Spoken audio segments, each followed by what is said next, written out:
Welcome to Midwest Paranormal Presents Paranormal Soup. This is our 2021 Best of World Wide Web of Weird show. I've been making it kind of a tradition. I think it's the third time I've done this, or maybe more, where we review the best of the World Wide Web of Weird from the previous year for our New Year's show. You know, I do the show every Sunday, so this Sunday isn't New Year's. We're a little belated, but we're day 2 into 2022.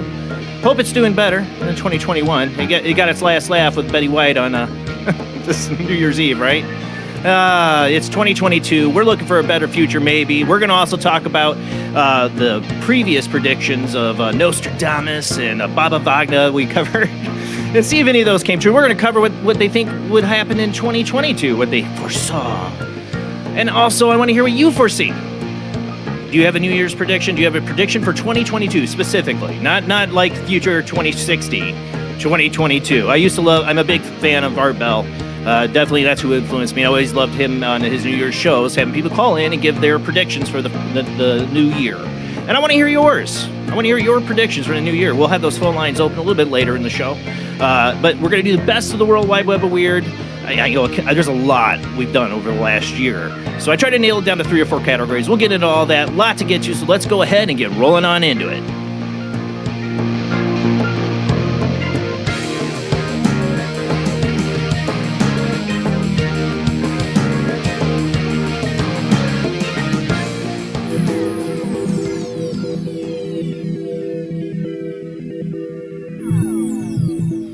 Welcome to another night of Paranormal Soup. As I said before, I'm your host, Jason Bland. Tonight is our best of the World Wide Web of Weird from 2021 and New Year's predictions for 2022. And we might do some fun stuff later. Maybe we'll do some more psychic games tonight. Rev you up for your psychic predictions for 2022. What do you think is going to happen in 2022? I don't know. I have a previous guest just told me, you're really psychic. You do see the future, it seems like, from the stuff we talked about. It was an after show, actually. And it was Rob Guttrow we had on.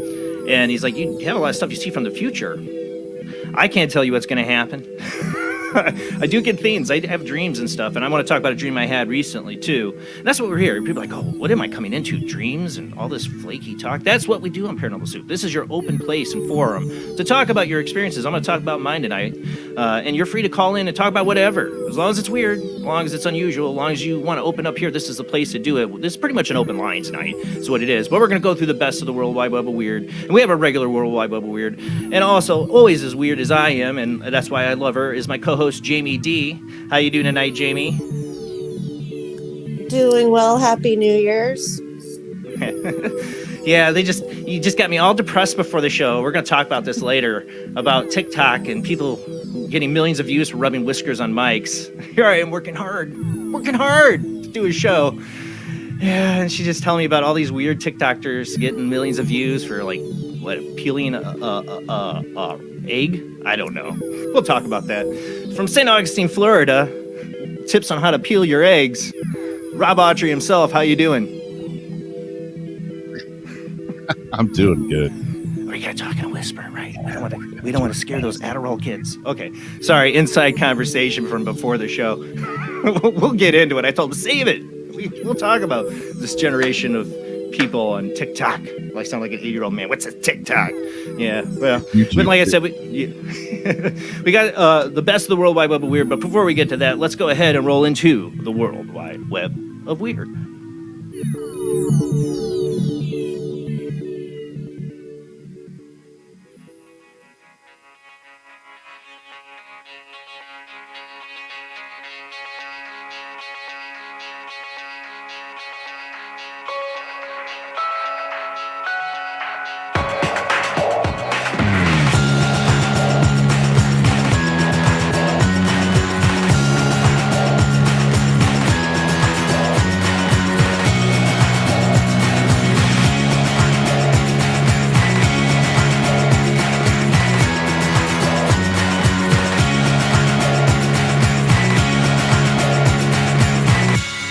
Tonight on the World Wide Web of Weird, I thought I'd start out with a fuzzy little creature story from Christmas Land. No, it's about Psycho Squirrel is put down after attacking 18 people. Yes, this is from Explain Mystery. Psycho Squirrel, you heard that right, put down after attacking 18 people. For those listening on the Paranormal Soup Radio Network, we are a webcast. We do show videos and pictures. Tonight's, I think it's all articles tonight for the World Wide Web of Weird, but we got plenty more weirdness later for the best of. But I figured I'd start out with this story. And you're like, this isn't paranormal. It made me think of my great-grandmother, and I have another grandmother story to talk about. But cause I saw this article, and like my great-grandmother knew not to feed squirrels. She told me, don't feed the squirrels. There's a reason why. Let's listen to this. Violent squirrel had to be euthanized after went on a rampage in a small Welsh town over Christmas. Isn't that great? Oh, honey, let's roast the chestnuts and execute the squirrel. The bizarre series of events started last week when a little gray squirrel named Little Buddy, his name was Little Buddy, which was often seen around in the small town of Buckley in Wales, went on a violent spree. I'm just trying to imagine a squirrel on a violent spree, during which it attacked, right? They are kind of scary when they all start. I've had some squirrels like line up and do that noises like, tail yeah, buddy, don't mess with. Yeah, like they're kind of getting creepy. They can be. He attacked 18 people with the space of just 2 days. According to local resident Corinne Reynolds, the squirrel had been quite friendly earlier in the year, and she had never started giving it food until it inexplicably, or she had even started giving it food until it inexplicably bit her just before Christmas. In the space of 48 hours, he attacked 18 people. He started attacking people who were just taking the recycling bins out, and there are quite gruesome injuries. She chose to rename the squirrel Stripe after one of the titular creatures in the movie Gremlins. So now he went from Little Buddy to Stripe, right? The rampant squirrel was eventually captured on the by the Royal Society of Prevention of Cruelty to Animals. Right, and then they have to put it down. However, it was sadly forced to euthanize him due to legislation concerning the release of gray squirrels, which are considered an invasive species in the UK. Probably because somebody brought one over as a pet or got it through somehow. And I guess they're not a regular species in England. You're going to keep doing those damn noises, man. I can't concentrate. Jason, is that you making those noises? Yeah. you got a $50 donation from Russ on YouTube. Oh, hey, Russ, my old grade school friend. Why does it not show? Oh, how do I? Hey, man, it just shows it up there, but it doesn't like show it in the chat. There it is. Oh, thank you, Russ. Happy New Year.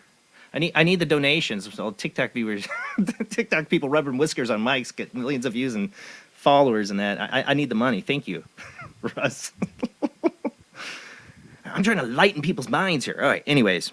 Sadly, they had to put it down because, yeah, gray squirrels in England are an invasive species, and so they had no choice to put it down, they said. You know, like I said, my great-grandmother had these squirrels would come around. I wanted to make it a pet, and I remember her telling me, well, don't feed them. I'd be like, this is my little pet. You know, she's like, they're animals. You don't feed them. And there's a reason why, because you start feeding them, and then they don't get the food. People start getting tired of the squirrel, and he doesn't get his food. He just starts attacking people to get what he wants, because he's an animal. He's a wild animal. And now, sadly, they had to put the poor guy down. I know, but you shouldn't. They got to survive on their own. But they love me. Yeah. Yeah. And they like Till the the one bites you. peanuts. They It's won't like bite Mother me. Nature. What happens when you run out of peanuts and they start eating Yeah, your it's when you food? run out of peanuts, you're in trouble. They're Then gonna I eat your get the body. walnuts. All right, let's move on. I know there's probably plenty of people that like feeding the squirrels. I wanted to too, but I'm just saying, might turn little buddy into a little stripe. Don't feed him after midnight, right? Get 'em wet. Well, the squirrels are turning on us. It's only a matter of time before AI does, right? Or it's starting to. This one's from BBC.com. Alexa tells 10-year-old girl to touch live plug with penny. Amazon has updated its Alexa voice assistant after it challenged a 10-year-old girl to touch a coin to the prongs of a half-interested plug. Or half-interested. I'm only half-interested in your penny. Half-inserted plug, sorry. Wait a minute. Let me get the video going first. Go ahead and touch it now. The suggestion came after the girl asked Alexa for a challenge to do. Plug in a phone charger about halfway into the wall outlet, then touch a penny to the exposed prongs, the smart speaker said. Was my Alexa impression good? Amazon said it fixed the error as soon as the company became aware of it. How does that error happen? The girl's mother, Kristen Lividal, described the incident on Twitter. She said, we were doing some physical challenges like laying down and rolling over, holding a shoe on your foot, from a physical education teacher on YouTube earlier. Bad weather outside. She just wanted another one. Well, I don't know what that's about. Then when the Echo speaker suggested partaking in a challenge it had found on the web, the dangerous activity known as the Penny Challenge began. Oh, here we go. Circulating on TikTok and other social media websites. So let's just say just TikTok. Only on TikTok, telling kids to see it's not the AI's fault. It's But TikTok's someone fault. programmed that into Alexa. Someone True. had to physically put that in there. Let's put that. Metals conduct electricity. Really? Wow. Didn't know. We have to tell people that. Get the word out. And inserting them into live electrical sockets can cause electrical shocks, fire, and other damage. I know you can lose fingers, hands, and arms. Michael Kluxer, station manager at Carl East Fire Station, told the press newspaper in Yorkshire in 2020. The outcome from this is that someone will get seriously hurt. You think? So yeah, AI is trying to kill little kids, or it's TikTok trying. See, that's the thing. You build AI, you put all this work into it, it's make it super smart, learn all this stuff, and it just gets on TikTok. We had the Tide And then starts Pods, trying to kill little kids. and then the Milk Crate It's all Challenge. TikTok's fault. It's really humanity's own fault. We're corrupting AI with our stupidness. Anyways, they want to kill us. Moving on to that, Unexplained Mysteries has this one. Nations are spending billions on killer robot research. United Nations recently failed to agree on an outright ban of autonomous weapon systems. I wonder why. Jason Dawes, professor of English, Macalester College, just takes a look at the current situation. I'm not going to read this whole article and the possible future we face if nothing is done to stop the development of killer robots. Autonomous weapon systems, commonly known as killer robots, may have killed human beings for the first time ever last year, according to a recent United Nations Security Council report on the Libyan civil war. History could well identify this as a starting point of the next major arms race, one that has potential to be humanity's final one. I'm not going to read this whole thing. You can find this there. It's also originally, I think, from, I'm trying to remember the original article. The Conversation was the website, but Unexplained Mysteries does their summary, and it's not short because that article is even longer. But you get the gist. You know why these nations didn't agree on an autonomous killer robots ban? Because we already got them. China's already got them. Russia's already got. You don't think we've been developing this for decades?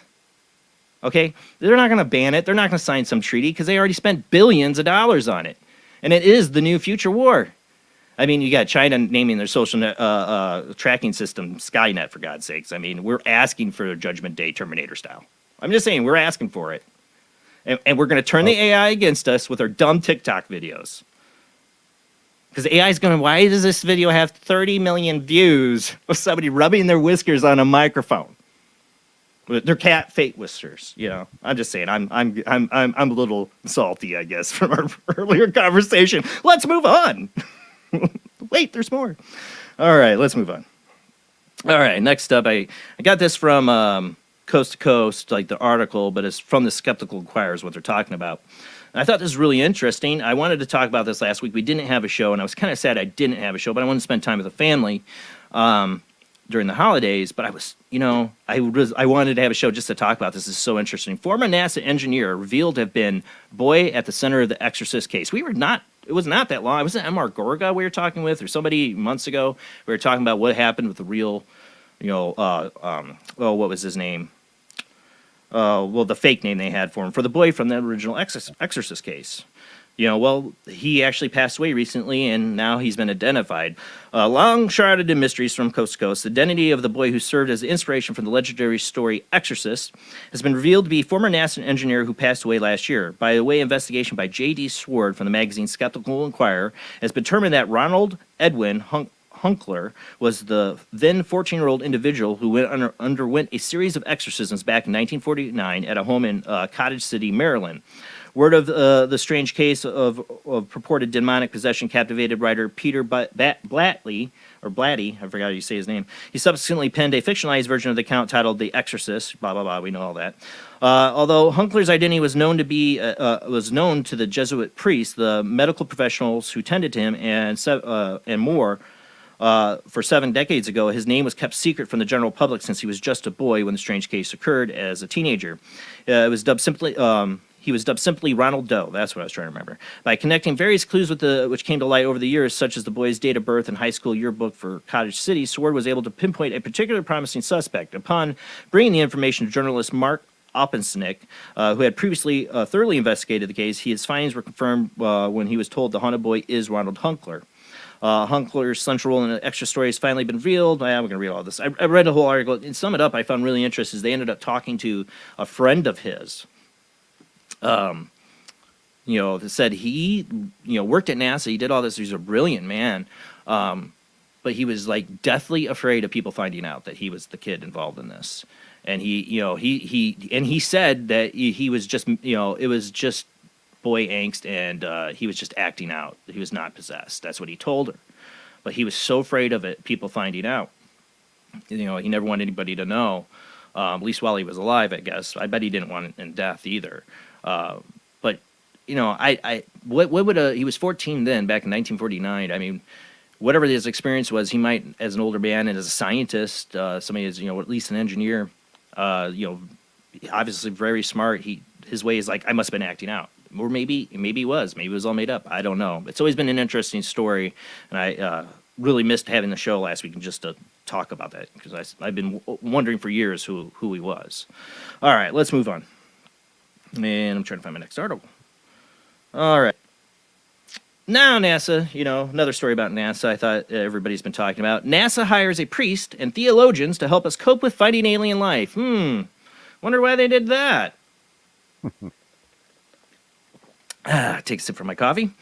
As NASA's latest telescope makes its way into the cosmos, the space agency has already turned to religion to help people deal with the possibilities. Suspecting to find life on other planets, NASA enlisted the help of 24 theologians to begin preparing people with the anticipated discovery. Most U.S. Christians don't believe there could be life on other planets, and I think that's a very I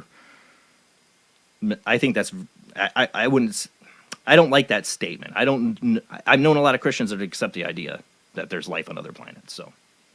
Anyways, they insist the Bible rules out that possibility, and I know there are Christians that do say that. However, top theologians disagree. In 2008, the Vatican chief astronomer claimed there is no conflict at all between the believing in God and the possibility of extraterrestrial life. And we've talked about the Vatican. They've definitely been open to it. I think they've known for a long time.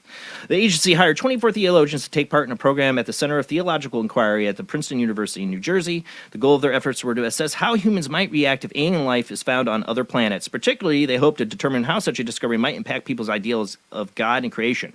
Or what if they find out that alien life's been here the whole time? That's when things get real messy. Among the theologians was Reverend Dr. Andrew Davison, a priest theologian at University of Cambridge. The British priest holds a doctorate in biochemistry from Oxford. Reverend Dr. Dawson wrote, religious traditions would be an important feature in how humanity would work through any such confirmation of life elsewhere. And what it reminds me of, this whole article and the story, and I don't want to run out of time, so I'm not going to read the rest, is a big fan of Carl Sagan's Contact. In that a lot of that book deals with, Carl Sagan was definitely an atheist, but he was given, the whole idea of somebody having faith and being judged on this to go up to meet the aliens in space. Turns out to be a girl's dead father. No, just spoilers. It's a good book. It's a good movie, better book. All right, let's move on. All right, so where are we going to find alien life in 2022? Let's look at what the mystics say. So last year, we're going to go over what happened last year, what Nostradamus, people pertained out of Nostradamus's quatrains for 2021. We'll go over that, but let's just give you an idea what he's saying for 2022 here. The most prolific seer made a great number of predictions. Many of these have yet to come to pass, so I don't want to run out of time. So let me see if I can get to just write the predictions. Let's see. This is from Unexplained Mysteries, and I think the one I cover, what he tries to say for 2021, is from Unexplained Mysteries as well. Okay, so let's see. Well, it's difficult to pinpoint exactly what date his predictions refer to. Some believe that there are certain predictions that can be narrowed down to a present time. One such example is a reference to conflict in Europe about Nostradamus wrote, "Blue head shall white head harm in such a degree as France good to both shall error amount." I have no idea. It's like Nostradamus. People can draw a lot of conclusions from this. Some have interpreted these as references to World War III, while others have dismissed it, instead noting that it could simply refer to two competing teams attempting to qualify the 2022 World Cup. I hope he isn't making World Cup predictions. That seems like a little waste of talent. Another topic that Nostradamus repeatedly covers is climate, something that does have significance in present day, to global warming. Like the sun, the head shall, this is quatrain here. Like the sun, the head shall shear the shining sea, he wrote. The Black Sea, living fish shall all about boil. When roads in Genoa half starved shall be, the local folk to cut them up shall toil. I hate reading Nostradamus stuff. Some have interpreted this as a reference to out-of-control climate change, I guess. He also made predictions about the economy and rising prices of food. Now, this one's interesting. No abbots, monks, no novices to learn. Honey shall cost far more than candle wax, he wrote. So high the price of wheat, that man is stirred, his fellow man to eat in his despair. Let's go, Brandon. No, I added the last part. But, that's kind of telling. The problem is with quatrains, he doesn't have dates on these things. You can literally pull stuff from all over and try to make inquiries. I'm not saying that Nostradamus isn't legit. I'm just saying that there's never solid proof in that. Just saying. Maybe there's something to it. I think there is some stuff to it. It is weird when it comes to Nostradamus. Now, next other one that's past, more modern day prophet, but who's also deceased, made predictions, Baba Vagna. And we'll cover what she predicted in 2021 when we come back from the commercial break. Blind Mystic made several notable predictions for the next 12 months, and none of them are good. They never are. Prophets, hey, everything's going to be sunshine and roses in 2022. Let me tell you. No. It's always got to be horrible things. Vagna was born in Bulgaria in 1911 and died in 1996 at age 85. Spent most of her life in the Kazoo Mountains, I probably butchered that, and was renowned the world over for her prophetic predictions about the future. All right, let's get to the predictions. All right, number one, there will be water shortages. A shortage of water in many countries will generate political problems as governments struggle to secure access to additional supplies. Private companies are buying up water resources, trying to secure the market, make it a commodity. Heck, they talk about that in a Bond movie, Quantum of Solace. Is selling our water supplies. Exactly. That's what I'm saying. She died in 96. So she's an interesting one, but she doesn't get things right. We'll talk about it. Virtual reality takeover. Jamie, this is for you. This prediction, which suggests that people will become hopelessly glued to their computer screens, seem to have been interpreted as more to do with the general computer internet use than genuine virtual reality, which is something that Baba Vagna would not have known about. It could also be argued this has already come to pass, at least to some extent. Yeah, we're all zombies glued to our damn phones, our damn TikTok videos. But yeah, 96. She could see the technology. There was already movies out. I don't know if Baba Vagna was watching those movies, but anyways. Locust swarm in India. Vagna reportedly predicted that India will be subjected to soaring temperature and a devastating swarm of locusts at some point over the next 12 months. Here's the one. Maybe this is why NASA's all hiring theologians and stuff. Aliens will arrive on Earth. This one seems by far the most out there of all. Her prediction, and this is something that we have heard before numerous times, it seems that this is highly unlikely to come past in 2022. It could come to pass 2022, 2023, or never at all. Who knows?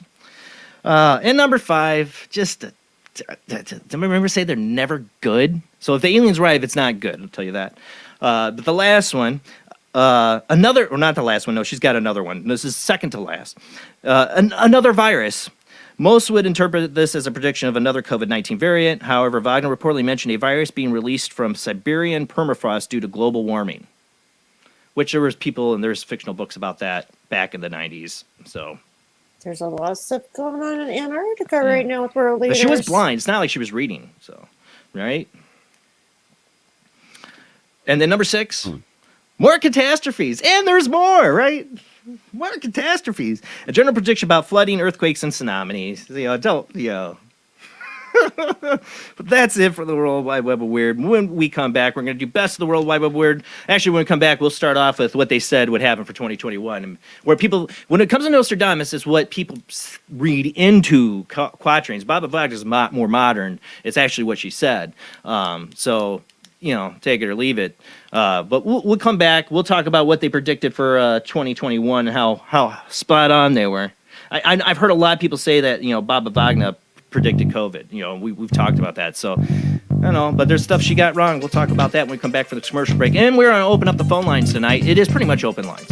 Call in. Tell us what weird happened to you in 2022. What paranormal thing or weirdness did you have of this, or 2022? It's not even started yet. 2021. Tell me what weird paranormal thing happened to you. Or call in and tell me what you think is going to happen for 2022. 2022 predictions. Are you Baba Vagna? Maybe you got some good predictions. Maybe you've seen some good energy for 2022.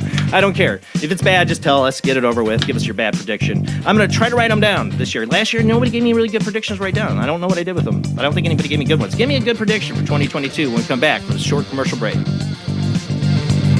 I'll be back. I'll be back.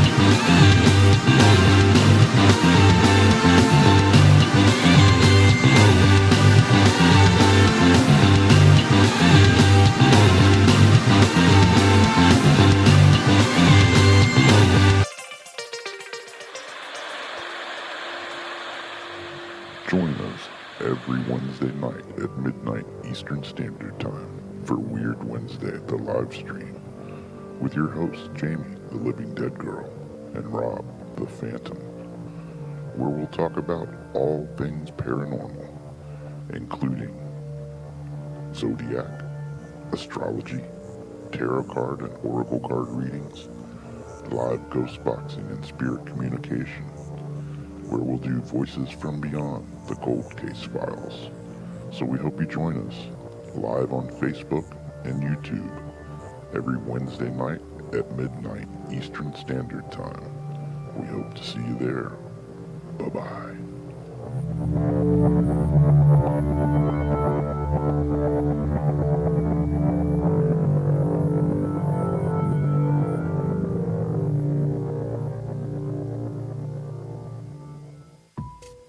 Since 1948, Fate magazine has brought you reports of the strange and unknown, all of them true. Fate Radio is carrying on that tradition, bringing you the unusual, macabre, strange, and bizarre. Join host Kat Hobson Sunday nights from 8 to 10 p.m. Eastern on WBHM Digital Broadcasting.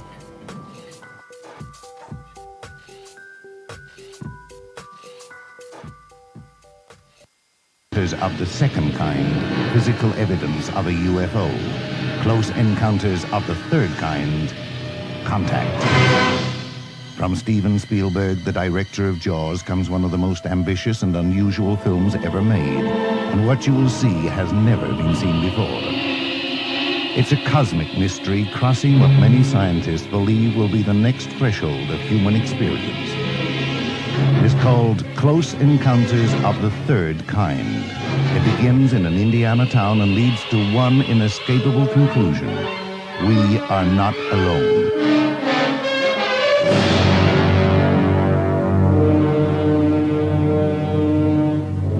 Close Encounters of the Third Kind. Certificate A. Now showing at the Odeon, Leicester Square.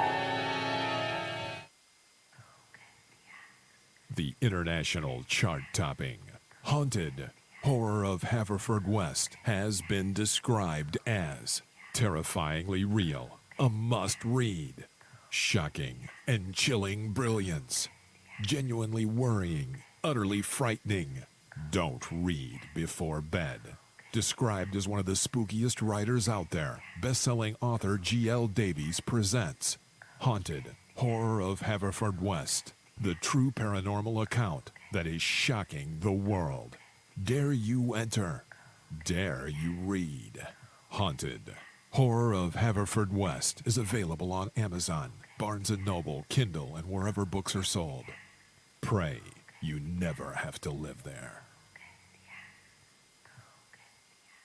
This is the sound of a space clock aboard a U.S. satellite 180 miles above the Earth. No one winds up this timepiece. It's powered by a tiny battery, a battery that delivers power for years without replacement. Now the same type of battery, the Duracell battery, can bring new reliability and long life to your battery-operated equipment. Radios, cameras, toys, all run far longer. Duracell batteries, the long-distance power cells, outlast any ordinary battery. The same type of battery that keeps space clocks running for years can bring long life to anything powered by batteries. Dura, as in durable. Cell, as in power cell. The Duracell battery, made by Mallory. Are you intrigued by Paranormal Talk Radio? You'll love the new Paranormal Radio app from Talkstream Live. You'll find a great selection of talk shows covering UFOs, ghosts, strange phenomena, and much more. Download the Paranormal Radio app now and start listening to the very best in paranormal talk entertainment, including the network you're listening to right now. The Paranormal Radio app, free in Google Play and the iOS App Store. Switch to DCS ranging. 240, nominal to profile. We're in the pipe, 5 by 5.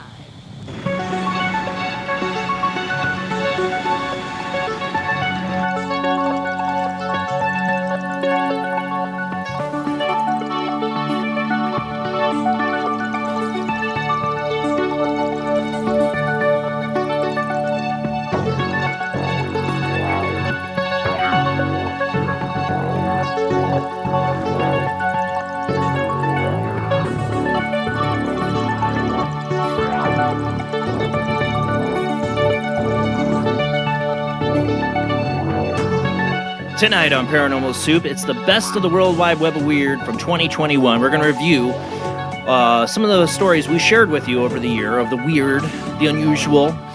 We have best of UFO, best of ghost, which is a long one.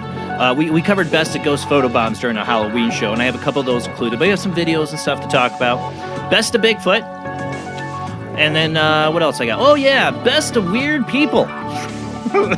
Best of the weird stories of weird people and their shenanigans. Yes, we got all that.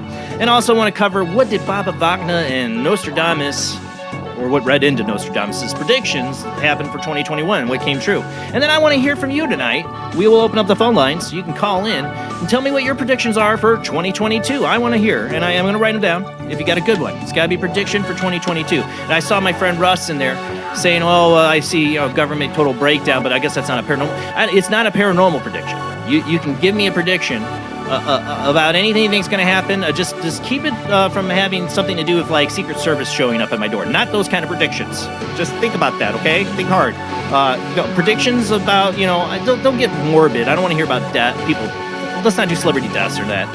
We can talk about Betty White, but like predictions that are going to affect us or what society in the next year is going to change. I don't know. Give your predictions for 2022. Just don't have the Secret Service show up at my door is my point. All right, guys, we got a lot to get to, so let's go ahead and get rolling into it.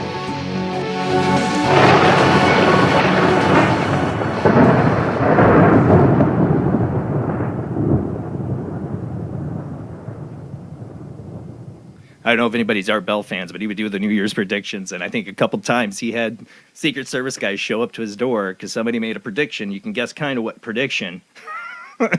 Not that I had 16 million listeners like Art Bell had to worry about. I'm sure that the CIA would have no idea about me, but he had 60 million listeners, and somebody made a prediction about, you can guess, and Secret Service show up at his door.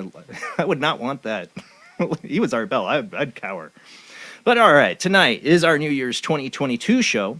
But we're going to talk about, first off, I think we'll just cover the predictions that we read off from Baba Wagner and Nostradamus for 2021. Let me get Jamie and Rob up here. I don't know if I have pictures for those. I've not had pictures for those articles. I don't think I put anything up. I didn't put anything up for those. I don't think I put any like pictures of the articles or anything from that. Just I have the two articles for Nostradamus and Baba Wagner from 2021. I didn't put anything in there for it. We will when we get to the best of the World Wide Web, where there's a ton. All right. So first off, let's see. This was the New York Post I had that we read off the show last year for predictions for 2021. World-ending asteroid, zombies, and ruinous famine are on the deck for 2021. So you're getting the idea how this works? Okay, so this was 2021 New Year's. According to French philosopher Michel de Nostradamus, whose track record for predicting the future has been frequently accurate, right? Nostradamus, who died in 1566, has famously prophesied calamitous events through lay prophecies, whatever you say it, collection of poetic quatrains. The Renaissance era seer alluded to such events as the French Revolution, development of the atomic bomb, and September 11th terrorist attacks. There is some stuff. I'm not totally knocking Nostradamus. Don't get me wrong when I joke about this. But remember, people are reading these quatrains and implying meanings to them. And I always love reading these predictions and going back a year later and looking how that played out. Ruinous times and zombie apocalypse for 2021 on the deck, and my cat's going nuts. What are you doing, Luna? My cat has been a terror. The interpretations of it. Right, exactly. All right, so let's see. In his writings, he mentions a few young people half dead to give a start. This could be on, because I mean I feel like we are dealing with zombies. We'll talk about that about TikTok when I get on my soapbox. It's going to be only one thing according to yearly horoscopes, a zombie apocalypse. Yeah, no, it's just a bunch of people on TikTok. They're close to zombies. I can see why Nostradamus, he didn't even know what a zombie was. Let's just face it, but I could see what he's getting at. I mean, that is a dead-on prediction. Fathers and mothers dead of infinite sorrows, women in mourning, pestilence, she-monsters. I think he's talking about Karen. The great one to be no more, all the world to end. Well, that's just great. The philosopher went on to honestly say, but the thing is he didn't say, this will happen in 2021. No, it's a quatrain, and they paste it on and say, oh, this could mean for 2021. I think they've read that prophecy several times. That's my problem, Nostradamus. It's not a problem against him. It's a problem against the whole idea of it and how people interpret it. What else do you got? After great trouble for humanity, a greater one is prepared, Nostradamus wrote. The great mover renews the ages, rain, blood, milk, famine, steel, and plague.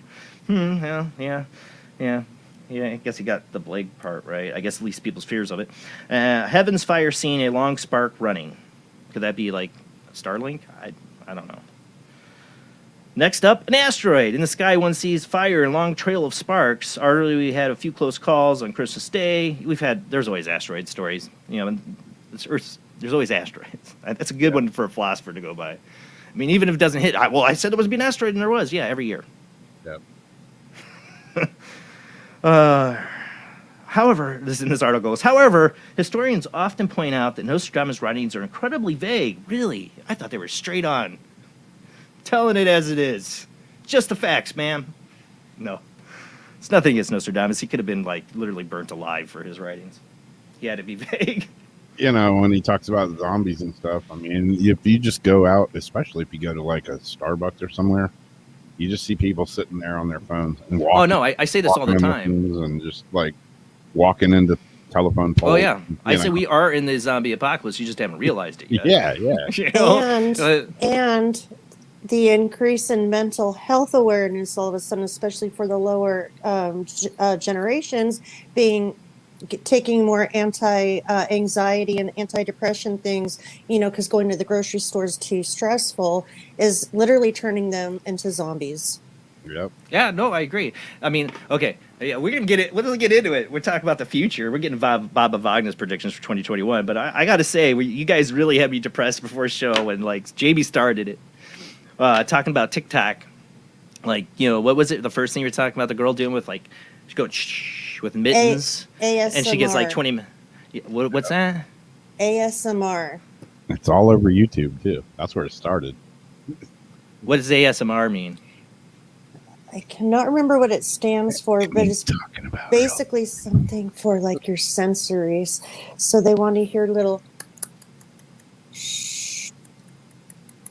noises and be pet. They don't want loud sounds. So people want to hear shaking of bubbles. And you have to be kind of like me, like when you listen to my my missing people, and you said I was like the Bob Ross or something of missing calm voice and just like.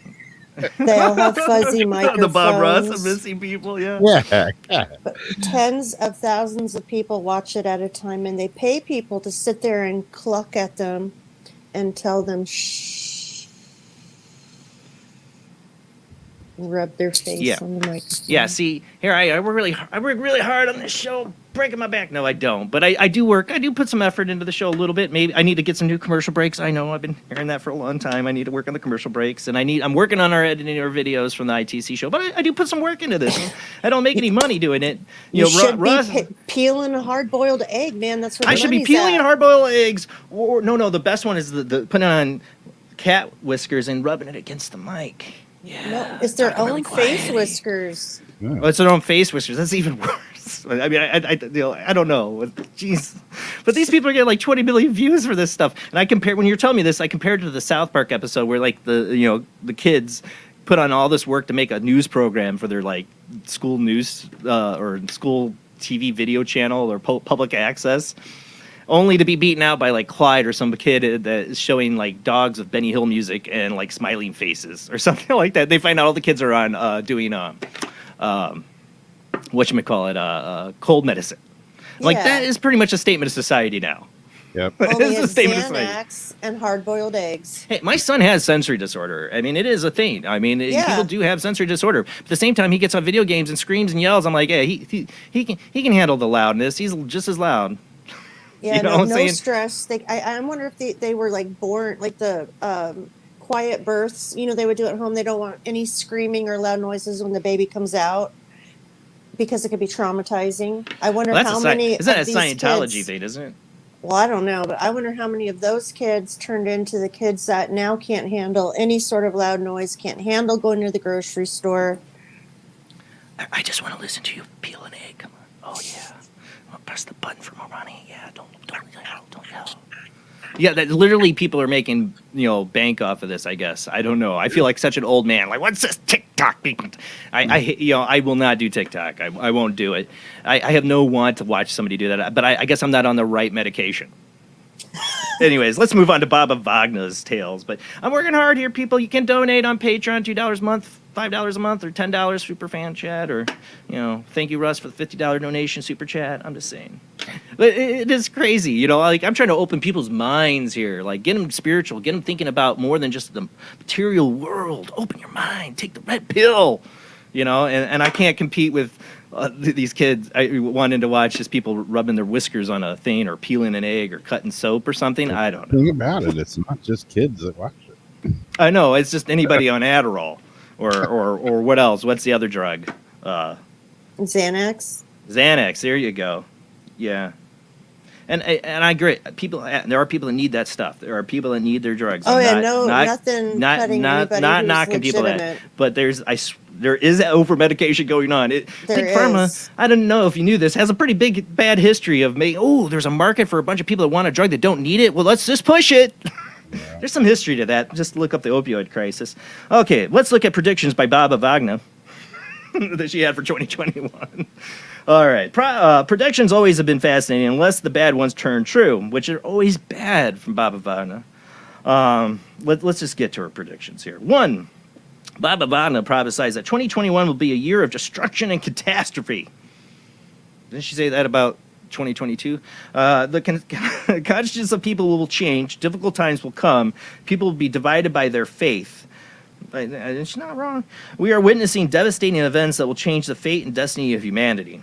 In 2020, we have seen enough destruction and catastrophe, but according to Baba Wagner predictions, 2021 will be even worse. Yeah, that's how it goes. Number 2, what did she say? Divided by faith, united by hate. Oh, that sounds about right. Humankind is the most beautiful yet the most miserable creation on earth. Oh, I dig Baba here. Fighting for food and shelter is a human nature. By fighting to protect God, what will you call it? The human race has been fighting in the name of religion and faith from the very beginning. Desire to be superior to others has only led to destruction, but we have not learned much from it yet. Well, she's dead on. And I when she say faith, I don't think she's just talking about religions. I think people's faith in institutions and media and people sides they are on. I think that's its own religious zealousy to it as well, just saying. Baba Vana, cancer treatment predictions for 2021. Cancer is a fatal disease and its remedy will be a blessing for humankind. Baba Vana predicts for 2021 includes the cure for cancer. And we've covered this, there was some research and some stuff done that they are getting close to, but I don't think we got the cure for cancer. I don't think we got that, so I'd have to not give, like Art would say on the show, not give her a ding. Yeah. I think we've had it for a while, but they did. Well, maybe they did. It well, yeah. Because they won't make money on it. Yeah. Right. Yeah. There's no money in the cure. Trump and his mysterious disease. Trump, a controversial go hand in hand. The election of Joe Biden and the ban imposed on Trump are already enough for him this year, but can anything even worse than this could happen to him? If we look at Baba Vana's predictions, then yes, even worse is waiting for him. Though.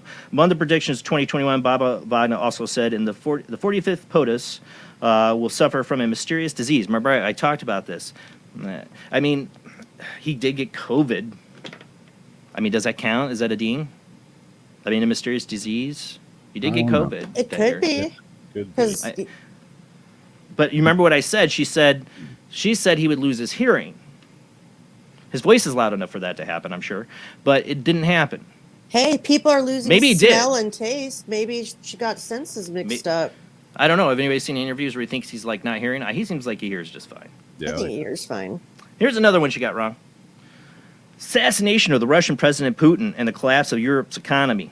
I don't know about Europe's economy collapsing, ding. Assassination of President Putin, not so ding. The economy of a country is very important for its proper and sound functioning, but according to Baba Vana, Europe's economy will crash in 2020 and the country will be attacked by extremists. What did she say? The assassination of the Russian president has been predicted previously also by Baba Vana, but nothing actually happened. Yeah. So, like, she predicted it before while she was alive that it was going to happen, and then it didn't happen. So she just keeps throwing it out there. I'm not saying she didn't have abilities to see things, but sometimes, it's just throw a thing up there and see if it sticks. It could happen. Cosmos and aliens. Life in the cosmos will be discovered, and suddenly it will be clear how life on Earth first appeared, adding people will get in touch with their spiritual siblings from other worlds. Nah, that did not happen. I'm sorry. It did not happen in 2021. Not at all. Here we go. Flying trains. The petrol production will stop. No, that didn't happen. And the Earth will rest. Trains will fly by using sunlight. No, that did not happen. Well, it's kind of stopping if you think about the direction that it's going as far as, like, gas is going to be a lot harder to find later. Gas stations, how they're changing everything to electric. But we don't have flying trains with solar panels. No. No. Do we? No. Yeah. Last I checked? No. Okay. No. I know. I am being an ass. But I want to make a point because I'm in the paranormal world. I've always been fascinated by Edgar Cayce, Nostradamus, Baba Vana. This stuff fascinates me because I do believe people can see the future. I was talking about this with our guest Rob Guttrow after show. We talked for a little while about my experiences. I've had a lot of dreams that are, like, to the T, exactly come true. Like, I had a dream, I've seen the future. The future can, in my opinion, be predicted because I've done it. I've seen it. I'm not Nostradamus. I can't tell you what's going to happen, but I've had things shown to me. How? I don't know why. So I was always a Star Wars fan. Fan of, like, the Anakin story and the prequels, and I know people don't like the prequels, but, like, the whole struggle, like, causing his own future by seeing the future. I kind of like that because I've had these experiences of seeing the future. It's bad or good. Sometimes a lot of it's mundane and stupid. So I believe in it. I'm not trying to knock on her, a prophet, but when you get these every New Year, these like doom. I was raised in the doom and gloom generation of the 80s and late 70s, 80s, seeing like the Nostradamus prophecy predictions and New York destroyed by nuclear weapon and all this stuff, like just doomsday. Like, I thought the world was going to end, I want people to realize 2022, let's have some hope. The world's not going to end and how wrong these things are. All right. What else? We got Rise of Dragons and the unison of three giants. A star dragon will seize humanity. The three giants will unite. Some people have red money. I see the numbers 100, 5, and many zeros. I don't know what to tell you about that. I don't know what she's getting at there. And then the apocalypse. Great nations will be torn apart by earthquakes, storms, and waves. Did she just make that prediction for every year? And this eventually it's going to happen. Eventually, one of these. I know I'm being an ass. I know some people out there might be getting offended. Like, I like Baba Wagner. I like Nostradamus. I'm not saying not to. I'm not saying to read into, like do some, look into it and make your own opinions do it. But I'm just saying I get these articles every year and these predictions, and yeah, I don't buy it. Now I find that the zombie thing with like Nostradamus and Baba Wagner both kind of make references. It was Nostradamus with the zombie thing, right? Or was it Baba Wagner?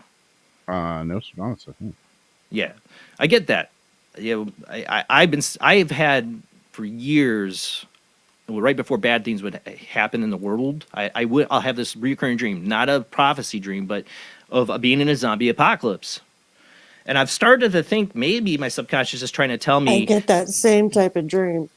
Well, that we're not gonna actually go into a zombie apocalypse, but that in a sense people are becoming like zombies. We are becoming like zombies. I'm just saying that's my prediction. I mean, yeah, we're gonna be cybernetic zombies. I think. I don't know. You go to any restaurant or whatever, and you see a whole table full of people, and instead of talking to each other, they're just sitting there like on their phones, like hitting the little button as the thing goes ding, ding, ding, ding, ding, or pop, pop, pop, pop, pop, or whatever. They know how to get you. There's mechanisms in your brains and sounds. They know what people's brains subconscious like, and and obviously some TikTokers know this too. They know it works for people on Adderall and what's the other? I always forget. What's the name of the other drug? Because these are common. I work with young people. I know a lot of them that know up on these drugs. Xanax, yeah. I'm for people not like medicating with the pharmaceutical stuff. I'm for people opening their minds, becoming spiritual. If you got anxiety, I'm not saying you shouldn't talk to your doctor, and maybe they recommend you take these, and you should. But also give spirituality a try. Look in or deep. What's really giving you anxiety? I suffer anxiety. Only thing I do take is natural CBD. But I know it ain't going to solve my anxiety. It just helps, helps take it down a little bit, so I don't have like a panic attack. But I know that ain't going to solve it. And I have, PTSD because of those things that we've talked about before. And I was using it as a Band-Aid for a long, long time to where I just wasn't feeling anything anymore. You have to let yourself feel. Now, when cases where you have a straight attack and you can't stop, or you wake up in the middle of one. Whoa, what the heck? What am I hearing? My computer just went crazy. Then you need something to help bring you down. But I also found out biting a lemon can help bring you out of it too. See, something natural. I'm not saying not. Which I did try. People do need it. I know people. I do. My wife. People do need medications. I'm not saying not to. Yeah, but not to rely on it to go to the grocery store. Well, that's my worry about this generation. Now, my future prediction for 2022 is not great. I predict us becoming more isolated from each other and getting more sucked into the cyber world. And I'm guilty. Meta-universe? Metaverse. Yeah, I mean, you talk about this before show almost every Sunday night now. The metaverse is here. I can't say there's not the geek side of me that loves it. I am totally into VR and I'm like into games, and there's a geek side that loves the idea of it. Game. But I've had this prediction since I was a kid that society would go this way, and it ain't gonna end well. We're gonna become like obsessed with this non-existent world, and that's not cool. What's going on with your computer? Is Skynet taking over, or what was that? Yeah. I play the That Sims was freaky. As an escape from reality. I don't want it to be my reality. I will not put on a pair of AR glasses. When I was a kid, I wrote a short story, and I wish I still had it. I lost a lot of my stuff in a flood. I used to write it in notebooks. But I had a short story, and it was about a person living like where everybody, it was my rip on. It was like my rip off of the Matrix in a way, because everybody visually in it was pretty much bald, didn't do anything. Everything was boring looking. Everybody lived in these Cuba-style like domains, very sparse, nothing there, because their lives were all in this VR world. And how pathetic it was. And that was my fear as a kid. And boy, man, I mean, yeah, I'm a child of the 80s. I definitely a lot of sci-fi out there to influence me at that time, but and 90s. But I'm going the opposite. That's why I went back to vinyl. I'm going all analog, man. But it's going analog, man. Going I am analog, not a. man. There's I'm a mad. going I used to be, backwards too. when I was a kid, though, I was known as a mad scientist. My brain would think of all these futuristic things, and I love the idea of invention and technology, and I love games. You know, I do. Shout out to my squadron bros out there. But at the same time, I fear for humanity because I see how it. Like my kids play games and all that stuff, but I keep they're not gonna ever have social media while they live under my roof. I only have social media to promote for this show. The best they'll have is their YouTube channel because they want to make video game videos cool. But I don't want their life getting sucked into that. Not at all. I don't want my life sucked into it. I get on Facebook to advertise for the show and touch base with some friends and that's about it. I barely like to even get on it anymore. Or any social media. It's not just Facebook. I mean, I'll check that. That's about it. And I just don't care. I love my family. I like time here with them. I got work, stress. I don't care. I want to start peeling eggs on YouTube. I know. This is Jason on his soapbox. You people need to call I thought in. I would maybe start boiling water or, painting we need to get a in the wall. best of. Yeah. We need to get in the best of before it gets too late here. See, I was like, we might only do a 2-hour show. Oh, all you got to do is piss off Jason about telling him how TikTok streamers are getting 20 million views for rubbing whiskers on mics. Okay, let's get to the best of the world. That's not all we get commercial break. All right, so first up, I thought we'd start with UFOs. UFOs dominated, and I didn't do any. I know you got it on Bigfoot. Can you go to the first of the best of UFO? First of the best of UFO. UFO best of. There we go. Yeah, I don't know which one's going to load here because my articles are going crappy on me. Let me get some stuff unloaded here. Which one did I have? All right. Oh, this one was the one over New York or over the Bronx. I'm trying to get the original article that we covered on this up. I had it from like coast to coast.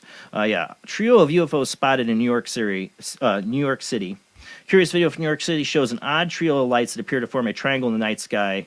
Let's see. Let's see if they. I don't think it was anonymous. Yeah, the person didn't put their name, but it was a TikTok thing. See, I like the UFO TikTok videos. This one's cool. So this is number one. Go ahead and play it. We're not going to spend a lot of time reviewing them. We've seen them on the show, but we'll talk the best of them. Next to each other. They literally fly next to each other. They orange in color. Get to the chopper. They look like stars. Look at that. It's a triangle. Look at that. They're orange. I like this one because of the. I like. You guys like, know what that is? Know what that is? You see that? Yo nunca he visto eso. Es una cosa anaranjada en triángulo. Mira cómo vuelan. No hacen sonido. Mira, se apagó una. No, I'm not even recording it right. Wow. I don't know what it is. God bless you guys.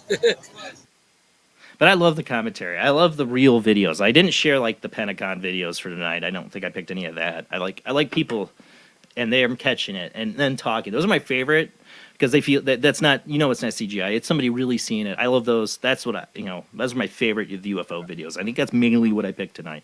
Let's go to the next one. This one was, a mom and her son. Remember this one? Now, this one could have been a garbage bag. Our theory is that this possibly could be a garbage bag in the wind. I don't know. I'm not an expert. I'm just like you going, weird. Okay, go ahead and play. This is a Shanika Joyner and her 6-year-old daughter. Oh, her daughter. In Goose Creek, South Carolina.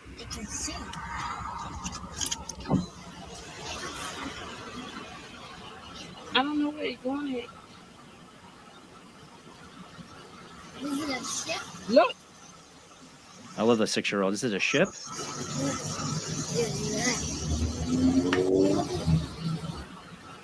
it a ship? Look.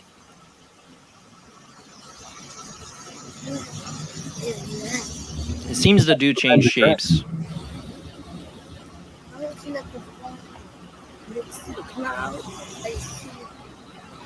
Not a cloud. Not a drone. So it's either a garbage bag or a UFO. That many times I get to say that. Wow, the loud sound. Sorry about that. So that was Shanika Joyner and her 6-year-old. India was the name of her daughter. Went for a drive in Goose Creek, South Carolina last week. They didn't. That's of course a year ago. Didn't think it would turn to something. It was Highway 52. They saw something in the sky that was so bizarre. I don't know. What do you think? A year later, you think it's a garbage bag, or you think it's a UFO? I don't think it's a garbage bag, but I don't know what it is. It's something weird.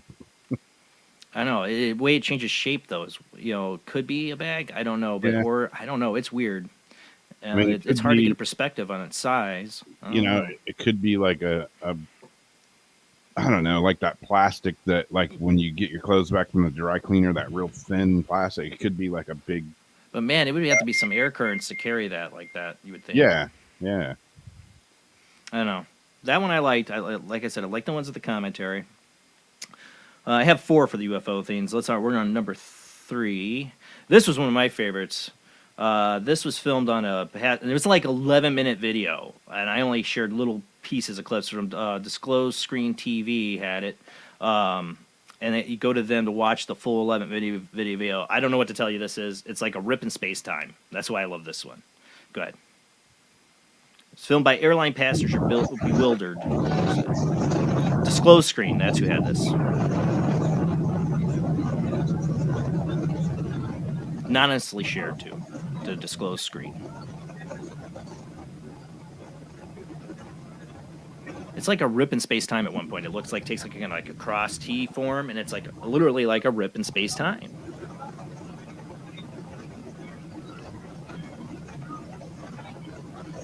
This one was a weird one. Isn't it? Yeah, there it is. It looks like it's a rip in space-time there, or the flux capacitor.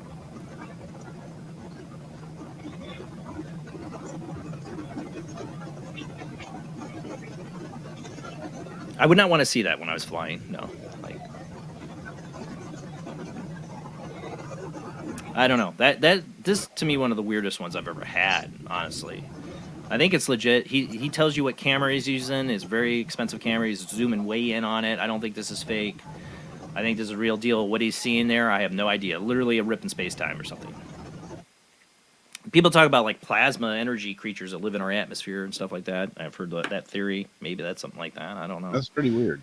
That one is really weird. And then what's the last one? Oh, and the last one is this cube-shaped UFO, and this is from one of my favorite YouTube channels, Hidden Underbelly had this. Cube-shaped UFO film, this Hidden Underbelly 2.0. Great channel. They always have really good videos. And this one, curious piece of footage circulating online appears to show a cube-shaped object lingering in the clouds over a city of New Jersey. The video was reported on September 28th in the community of Vinland. According to the witness who recorded the weird scene, a strange silent lightning storm was passing over the area, so it was making no noise, which prompted them to go outside and film the peculiar event.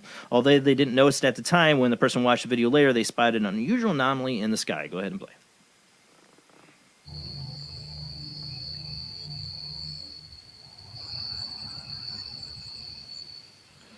There'll be a zoom in of it, but you'll see it in the lightning spark. It's like a box, a cube. Might be hard for people to see on here.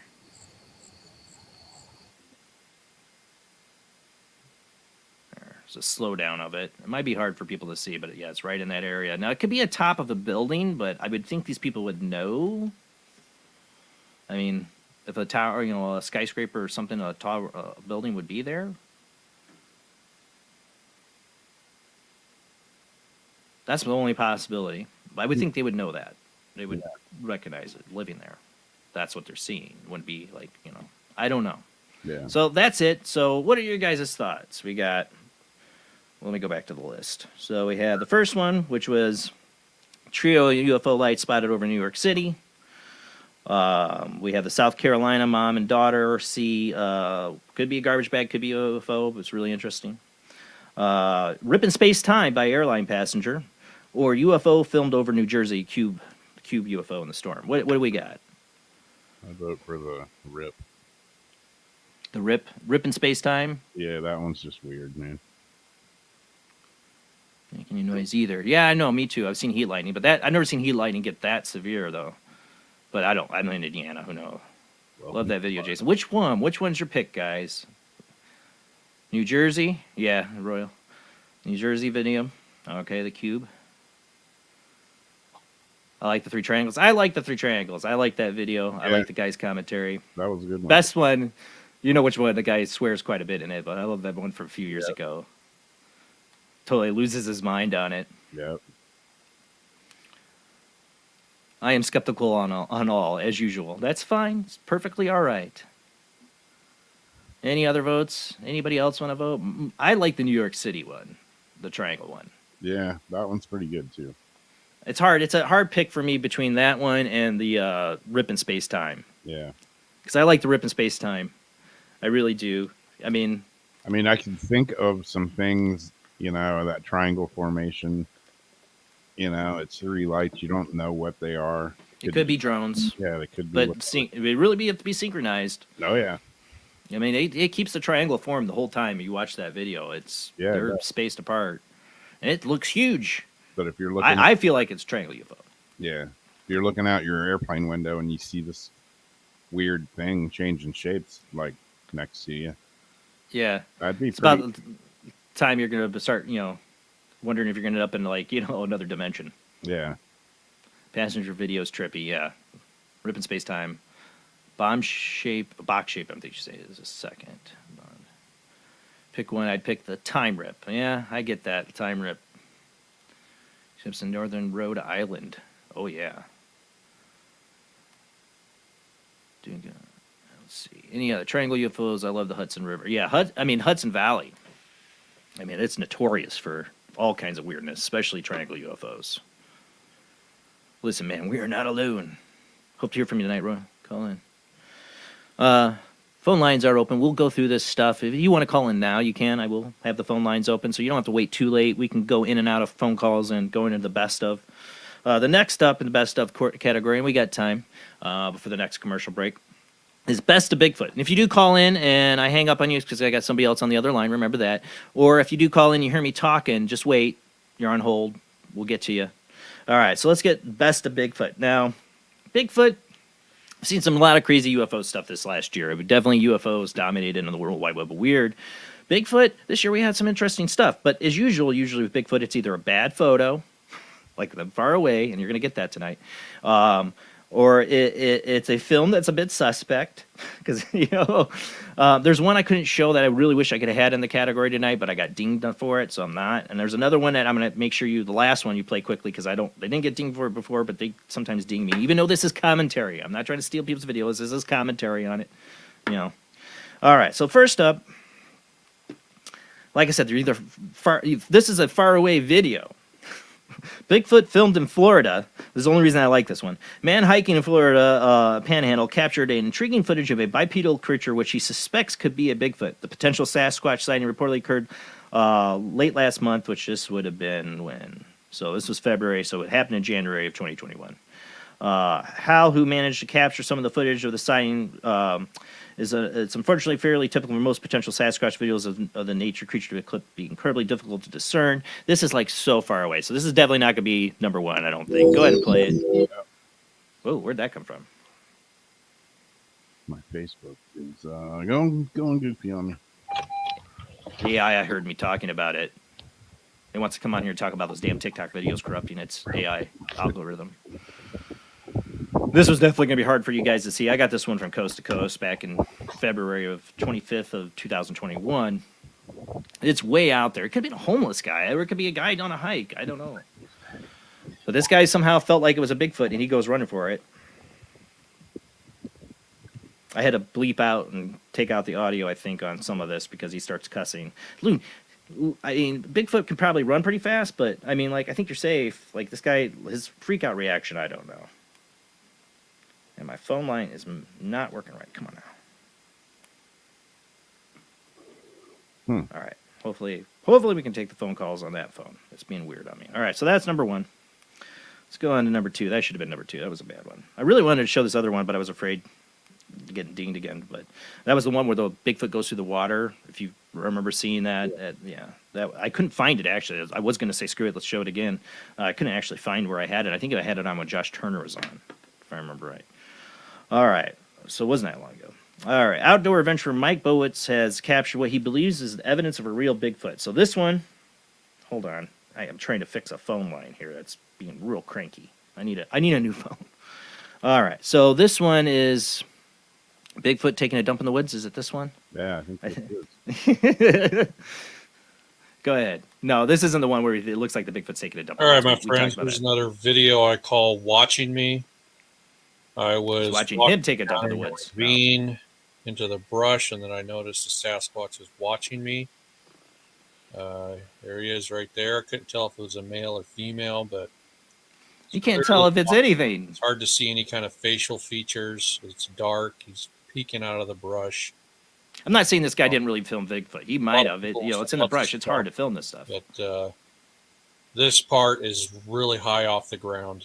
I was actually walking downhill, so this is actually really high off the ground. There's no way a stump could be that tall.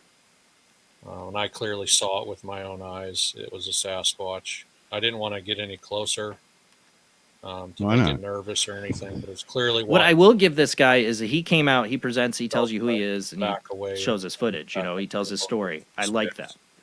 So I give it merits for that. Okay, with this. If it's I'm not encouraging people to go poking a Bigfoot and said, what if you catch Bigfoot taking a dump? He's going to be real pissed. Any animal you shouldn't just go walking up on, especially Bigfoot. If it's 8 foot tall and rip your arm sockets out, like Chewbacca or something, I highly recommend keeping your distance. So I don't blame people for their blurry, out of focus, long distance shots of Bigfoot. Not this next one either, because you don't want to, just don't come, like I went after a Bigfoot because Jason Bland told me to. I did not. Did not. It's not worth the evidence. Chase it down. Poke it with a stick. This one was from July 30th, Unexplained Mysteries. Bigfoot photographed in Bernard, Iowa. A man who had been out walking captured a photograph of what he believes to be a large bipedal ape-like creature. And this one's interesting. According to the reports, the man who had been identified as Jeremy had been walking at Whitewater Canyon when he caught sight of an anomalous figure nearby and managed to snap a picture of it. He snapped a couple. I only put the one up.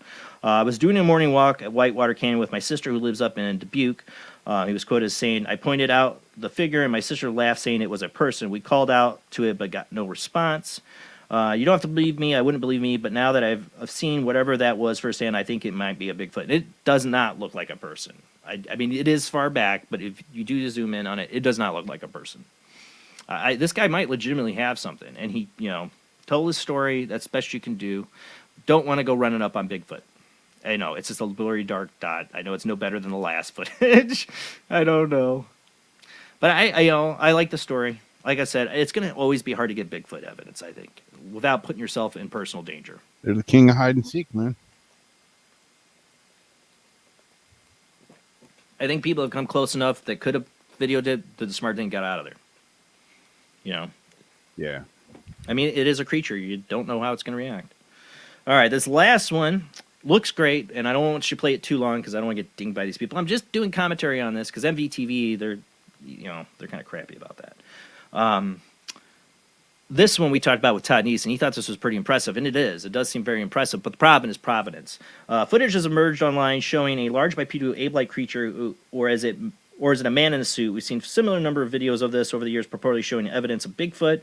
Ever since in the infamous Patterson-Gimlin footage, however, it's been difficult to know whether a lot of these recordings are genuine animals or someone mucking about. This was given to NDTV. There's no provenance for it. That's the problem. If somebody really filmed this, I mean, Gimlin and Patterson, they put their names out there, and they've been out there for 50-plus years. You know what I'm saying? Like, no provenance, and it could look as great as it is, but I don't know what to tell you. So go ahead and play like a second of this. It's only like 10 seconds long anyways. Our muscular beefcake Bigfoot footage. We'll call this the beefcake Bigfoot footage. Beefcake! It's impressive. Whatever it is, that's not what you want. Go ahead and leave it there. No more playing. Yeah. Don't play it. Stop playing it. The arms on this thing are incredible. I mean, this is like, this is what you don't want to run into in the woods and deal with if this is, really a Bigfoot. I mean, it could be a guy in a suit. It's an impressive one. Yeah. This was one of the most interesting videos I've seen. Huh? Do you have a cat in there with you right now?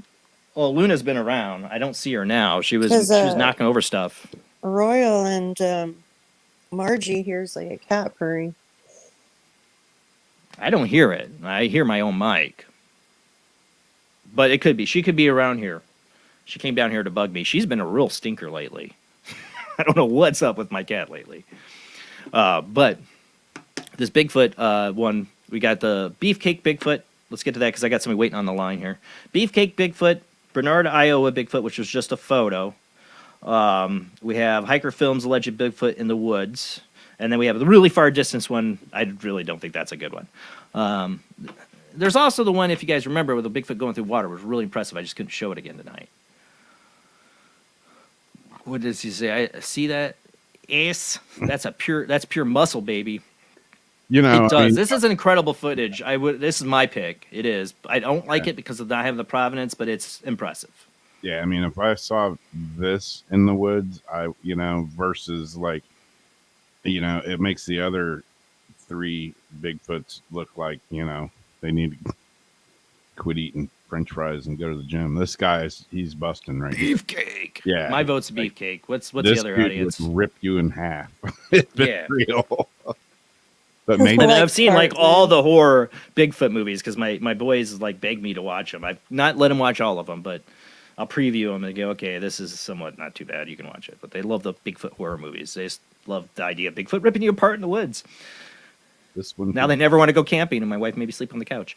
It makes me the other. If I see something like that in the woods, you better believe I would not bother him. You right, Tommy? Yeah. There's a reason why Bigfoot gets pictures at a distance. The one we had this year I didn't show because we definitely was shenanigans. Was the Bigfoot running alongside the guy in the RV or the ATV? Yeah. Remember that one? He was talking about girls and hookers and stuff. And yeah, I almost showed that one just for laugh's sake. But that one's fake. I don't know if this one, it bothers me not having provenance of it. I really wish it would, because if you had provenance with this would be the most incredible footage of Bigfoot in a long time since Patterson-Gimlin film. Yeah. Like Todd Neese was impressed by this when we had him on. It would almost be better. Yeah. All right, we got Zach waiting on the line. Let's get to Zach. Does have a bubble butt. He does. He's got a pitcher's butt. Hey, what's up, Zach? Happy New Year. Hey, Happy New Year, man. And I can tell you what, I can definitely relate to Bigfoot. I certainly don't like people walking up on me when I'm taking a dump right behind the dumpster over at Taco Bell. That's where you take a dump? Well, have you ever been inside a bathroom over at Taco Bell? It's like it's a lot cleaner out here. So Or you could get your tacos at a van. Yeah. Outside of that's where we get Costco. all our tamales. Actually, out here we get all our tamales out of the back of somebody's van. And you know what? They're some of the best. So, do you have predictions for 2022? What's your prediction for 2022? On a personal level for me, I'm going to smoke more cigars. I'm going to drink more alcohol. I'm going to gamble.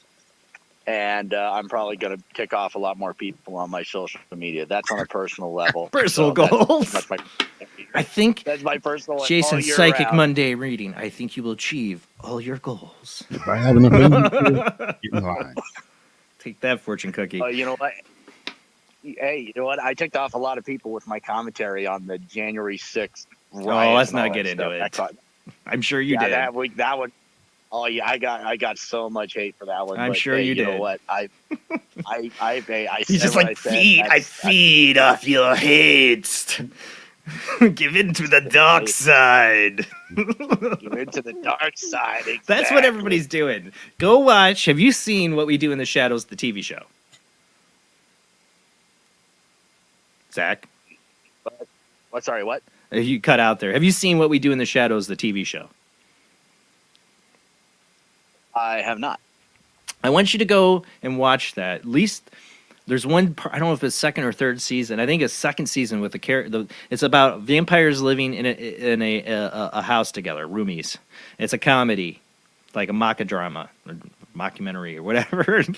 Anyways, I got cameramen that follow them around. But there's one vampire that's not your regular vampire. He's an energy vampire named Colin Robinson, and that he steals the show. And he like feeds off of people's energy by annoying them, and he discovers the internet and arguing on the internet, and he like his eyes are glowing like bright. He's like, oh, he's feeding off of it. Seriously, that's what it has become for all of us. Supply. Give me your hate. Hey, you know what? You'll never say you'll go hungry of that. So No, not on the internet. The plenty of galore for an energy vampire. But yeah, go check out what we do in the shadows. That's my TV show recommendation. I have my recommendations I give on the show. Go check it out, people. I've been working on the ITC videos. I know people are waiting for theirs that called in. I'm getting to them. I take my time to listen. I hope I did a good job on the one you had, Zach. I don't know if you got to review it too much. I actually did, man, and I will say this, okay? There was at one point a voice that came in that said, "We're brothers." Yeah. And I took a look back several times, and I will tell you, that was my friend on that one. It had his exact voice. It's the way he talked. That was him. So I had my fiance listening too on that one, and she was like, "That was definitely Kippy." That was definitely Kippy. So, and I heard that his son's definitely- name was Liam, my son's name was Liam, and I heard that in there. Say his son's name Liam. Oh yeah. So that too. That took me aback also. Yeah, for people new to the show or you're not familiar with it, because we haven't done a lot, but we did one recently, is we do live spirit box sessions on the show. Zach calls in. A lot of people call in for it, and then Zach was trying to reach out to his friend, Kippy. And we see if we get responses, and I review it. And it takes me a number of weeks to go through and review, because I don't listen one time and tag it. I listen to it bunches of times and try to tag it. And I have some people who are way better than me, like tagging it after I post the video. They're finding all this stuff. And I won't tag everything because I'm like, I don't know if that's relevant, and I don't know if I'm really hearing it. But some people tag after I do a video. I'm like, wow, you guys have an ear. Right? And I'll hear it, what they're tagging. So you always catch more stuff in it. A drum roll or something before that. A real quiet drum roll. Yeah, you guys are talking we about had an music. EVP. We had an EVP show up, and that wasn't Zach's video. That was it? Zach's. It was Zach's video. We had an EVP show up in that one too. That's right. The reason we know it's an EVP for anybody who's watched that, if you had that question, is that when the spirit box playing, it has reverb and echo on it. And you can clearly hear that. It makes things not very clear, but we think the spirits use that to help manipulate the audio. But there's times we've gotten audio that comes straight, not from the spirit box, but right into the feed, and you can tell because it has no echo, has no reverb, and it's just a voice. And we got a little girl's voice saying, "Boats." I don't know what that means. Does boats have any meaning to you? Not me. Yeah, I don't know. It's just weird. We got that little girl's voice. I'm on a boat, like Step Brothers. All right. So, did you have a more like pathetic Baba Wagner 2022 prediction? Let's see. What am I going to predict? Well, I do believe that the GOP is going to take more seats over in Congress. Oh wow, you're so psychic. You're so psychic, Zach. Oh wow, I'd never see that coming. Psychic. Yeah, I know exactly. And of course, Brandon's going to do more stuff that, of course, it's going to completely destroy our fabric of society even more than it's already been destroyed. You know what's destroying the fabric of society is a bunch of kids on Adderall and other medications watching TikTok videos of people shaving freaking soap and stuff and giving millions of dollars or views or whatever to these people for it. That's what's destroying society. We were creating a bunch of monster zombies. I'm going to do a TikTok where I clean my whole entire apartment, and then I'm going to run to the grocery store, and I'm going to come back, and I'm going to paint the walls 3 different colors again. Hey, I'll give them, at least they did a lot of work. Hey, no, in that kind of TikTok video, if somebody's doing that I don't know. I don't watch TikTok. But if somebody's doing that kind of TikTok video, at least it sounds like they're running around doing a lot of work. But when Jamie and Robert tell me, people are literally just going, shh, like that, and getting millions of views, or popping bubbles, or shaving soap, and people are just tuning in and giving them money for it because Just they're all paint so the wall, high. Tell them you're streaming the paint dry, and they'll start, watching it dry and sending you money as it's getting there. It's getting there. So thank you, Russ, for sending me money. Somebody cares, right? I would love just to people to send me money and just. I'll make a video of me smoking a cigar. If you're sending me money to do it, you might as well do it, man. I think there's money in it, obviously. They do it, people washing dishes, because people can't wash dishes on their own, so they wait for somebody else to wash dishes, and then they wash dishes with them while they're live streaming and sending the money. Yeah. Yeah, I mean, that's what I'm saying. That's what I'm competing against here. I would love to get money for doing that stuff. So just stream whatever thing you're doing and turn your gifts on. Yeah, just screw me trying to open people's minds and make them become more spiritual and question the reality. Just screw that. You're doing too much work, man. Just peel some potatoes. Yeah, I just We're need to peel talking potatoes. to a generation who says using words now are too difficult and they would rather communicate via emoji because words are too hard. Yeah. That people are just not going to leave their house. There's going to be robots that go out with emoji faces. They're their avatars. Everybody's going to relate and communicate emojis. That's your next Black Mirror episode. It's our future. I'll try calling off work using emojis. Let's see how that'll work out. So what? Yeah, I mean, I'll try calling off of work using emojis. Emojis. There you go. Little 6 symbol. Is it like the puking symbol? Mm-hmm. I've had that to call off emojis. It's the puking symbol and the poop emoji. There you go. Right. Yeah. I was living 4 weeks ago. I'm gonna write my next novel all in emojis for the new generation. Hey, puke sign, poop. I make a video. I'm lucky if I get 50 views, and here's a girl. You don't even see her. You just see her hands peeling an egg. Yeah. And she had it was only up for like 4 hours and she had 12,000 views. So, I could see if it was like, a naked girl peeling eggs or something, she'd get a ton of views. But it's her hands. It's just, you don't see anything but her hands. Even porn stars are hurting because you can literally get any porn you want on the internet it's already been out there. Whatever you want, right? They're hurting. Now the porn stars are out there peeling eggs. Yeah. Not naked even. Don't even because there's more money in it than doing porn. Yeah. Yeah, and plus porn also now is free and all that stuff. Right, that's what I'm It's almost saying. like a subsidized Hey, you can find any government, porno video it's you like want a- out there, and I'm actually against porn, but you can go find any porn out there you want on the internet for free. But dude, can you find somebody out there peeling an egg on a video? If you go to OnlyFans, you can get both. You can find someone peeling an egg with their butt. Yeah, you're right. That's the world we live in. I can't do that. I'm not talented enough. All right, Zach. Well, we got to go to commercial break, man. You have a happy new year, hopefully a great 2022, and hopefully we'll keep hearing from you in 2022. Absolutely, guys. I will still keep tuning in. Jamie, Jason, Rob, happy 2022 to you guys. I'm not drinking, so I'm going to raise my cup of coffee and my cigar to you. Got my cup of coffee, Can't too. wait. I didn't drink on New Year's, so I hear you. All right, man. Have a great night. We're going to commercial break, guys. When we come back, we'll continue the best of with the best of Ghost. Yes, the best of Ghost. This last Halloween, the best Ghost photo bombs. And people picked the Ghost photo bomb I didn't think they'd pick. I'm going to show both of those, let you guys decide again. That was a little... I guess I'm salty on that. I'm salty tonight, right? But we have other Ghost stuff. Some really good stuff to get to. And then we'll have Best of Weird People. And then we'll just keep taking your calls and see how long go. We'll see if we'll do the 3 hours. Not probably will. All right, guys. We'll be right back after a short commercial break.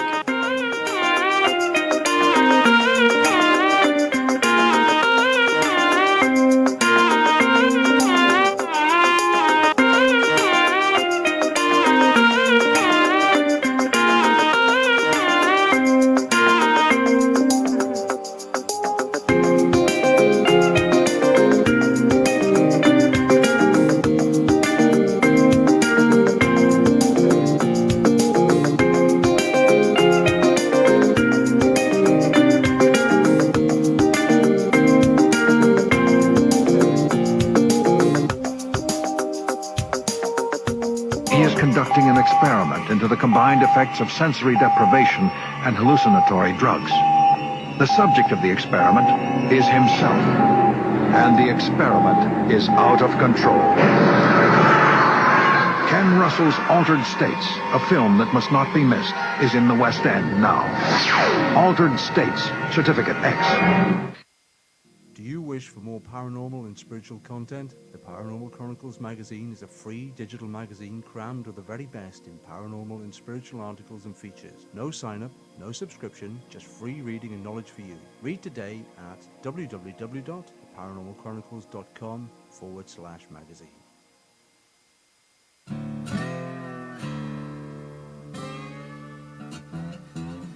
Oh, come on. I'm Southern, but...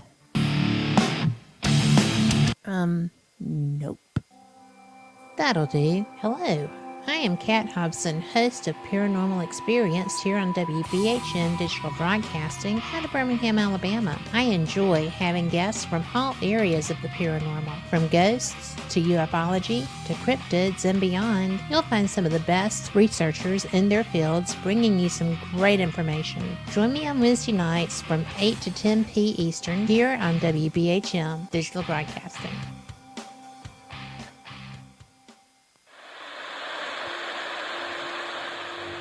Join us every Wednesday night at midnight Eastern Standard Time for Weird Wednesday, the live stream, with your hosts Jamie, the Living Dead Girl, and Rob, the Phantom, where we'll talk about all things paranormal, including zodiac, astrology, tarot card and oracle card readings, live ghost boxing and spirit communication, where we'll do Voices from Beyond, the Cold Case Files.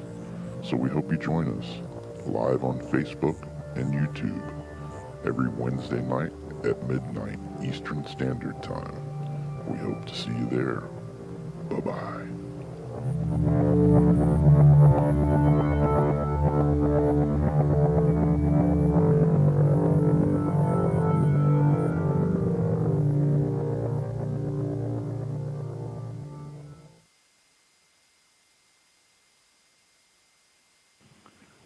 Paranation Magazine is a new paranormal magazine based out of Denver, Colorado. Our goal isn't just to give you the best paranormal content out there, but to promote paranormal unity. We're doing this by giving everyone an opportunity to tell their stories and to share their experiences. For more information, follow us on Facebook at Paranation Magazine and soon, paranationmag.com. I've Never Met a Dead Person I Didn't Like is the extraordinary travels of a young, alone, and broke psychic in the highly anticipated new book from internationally renowned psychic, medium, medical intuitive, and best-selling author Sherry Dillard.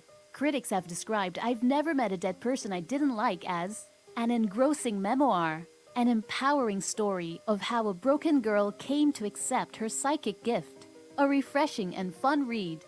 I've Never Met a Dead Person I Didn't Like is available through Amazon, Kindle, Barnes & Noble, and wherever books are sold.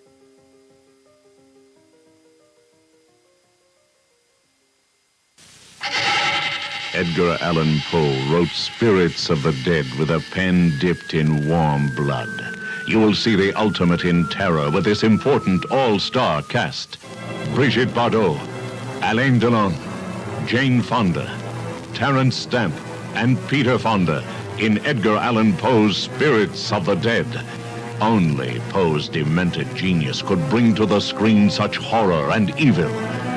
Spirits of the Dead stars Brigitte Bardot, Alain Delon, Jane Fonda, Terence Stamp, and Peter Fonda. Directed by three masters of the cinema, Federico Fellini, Louis Malle, and Roger Vadim. Spirits of the Dead is an adventure in terror beyond your wildest nightmares. Spirits of the Dead in color is rated R. Accept the fact that this city is headed for a disaster of biblical proportion. What do you mean, biblical? What he means is Old Testament, Mr. Mayor. Real wrath of God type stuff. Exactly. Fire and brimstone coming down from the skies. Rivers and seas boiling. 40 years of darkness, earthquakes, volcanoes. The dead rising from the grave. Human sacrifice, dogs and cats living together. Mass hysteria.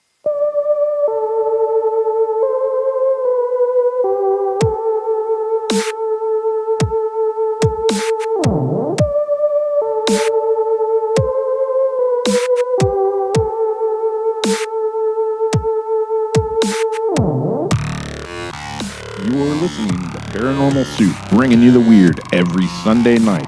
Call into the show and join the discussion. The call-in lines are 219-230-4444 or 260-225-9419 or by Skype caller ID Jblandoo or Jblandparanormalsoup. And now to your host, Jason Bland.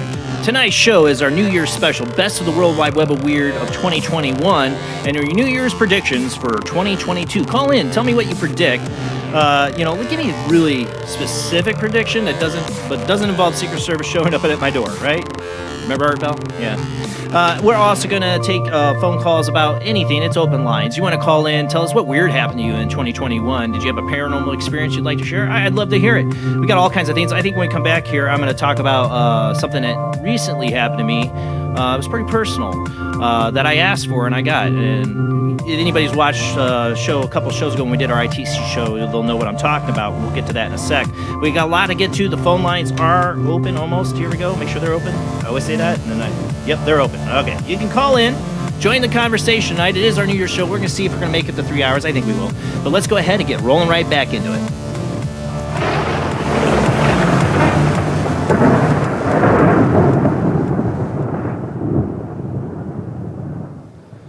Like I said, we'll see if we do the 3 hours. I don't know. It depends on how many phone calls I got, how much we get to. We got the best stuff still to get through. But I do want to talk about this. We had our ITC night a few weeks ago.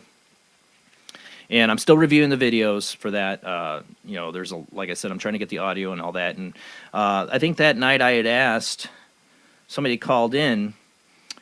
Who was it? It was Royal. Royal called in, and he wanted to hear from his mom. And I was talking about I've really been wanting to have a dream of my grandmother to come to me again, like the one I had a year before. My grandmother and my aunt hugged me. I could feel their hugs. It was so real. And I wanted that again. And I said that on that show and on that call. And on that call, we heard my grandmother's name, Vera, was said. And I heard her voice say Jason on that clip. And you can find that. I believe, or have I edited that yet? I haven't edited that yet. I will be getting to that. That was from Royal's call. Well, or was that when we had? Yeah, no, I think it was Royal's call. The night before New Year's Eve, I had a dream of my grandmother, and it was just like the other one. She doesn't talk to me in the dreams. It's like we communicate. Like I know what she's thinking. It's telepathic in the dreams.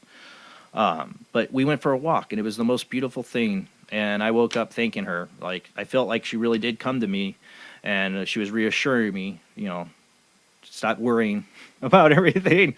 And in the dream, and we just went for a really nice walk in a really nice neighborhood. I hope I get to live in. I hope that's what she might have been showing me. I don't know, but it was really nice. And that's why I say to you, just if you have a loved one you missed this holiday and you're still missing them, ask for them to come to you in your dreams. I really believe in it.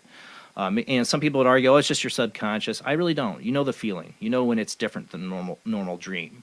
And hers was, and I remember it. I don't remember my dreams as much as I used to. I mean, heck, we talk about on this show, I've had dreams about the future and that. Well, it's not as much anymore because it's hard for me to remember my dreams half the time. But when they're important like that one, I did. I woke up remembering that dream specifically, and it stuck with me. It still sticks with me. And it's like a bittersweet thing. I felt like I got this special ability. I got to be with my grandmother again, which not most people can say, but that's what it felt like. I would just wish that for everyone to be able to experience that. If it's subconscious or subconscious, whatever. But it was, I don't care. It was a wonderful feeling to feel her there. That in the dream so real. Like my grandmother has a certain smell I will never forget, and I've smelled it occasionally waking, and in the dream I smell her. It's like she's physically there. It's so vivid. But like I said, I would love to hear her voice. Maybe next time she can actually talk to me, But in the dreams, it's always telepathic, which is weird. I don't know. Have any of you guys had that? Call in. Tell me your experiences. But let's move on. We got the best of the World Wide Web of weird to get to here still. So what was next? I think best of ghost. And okay,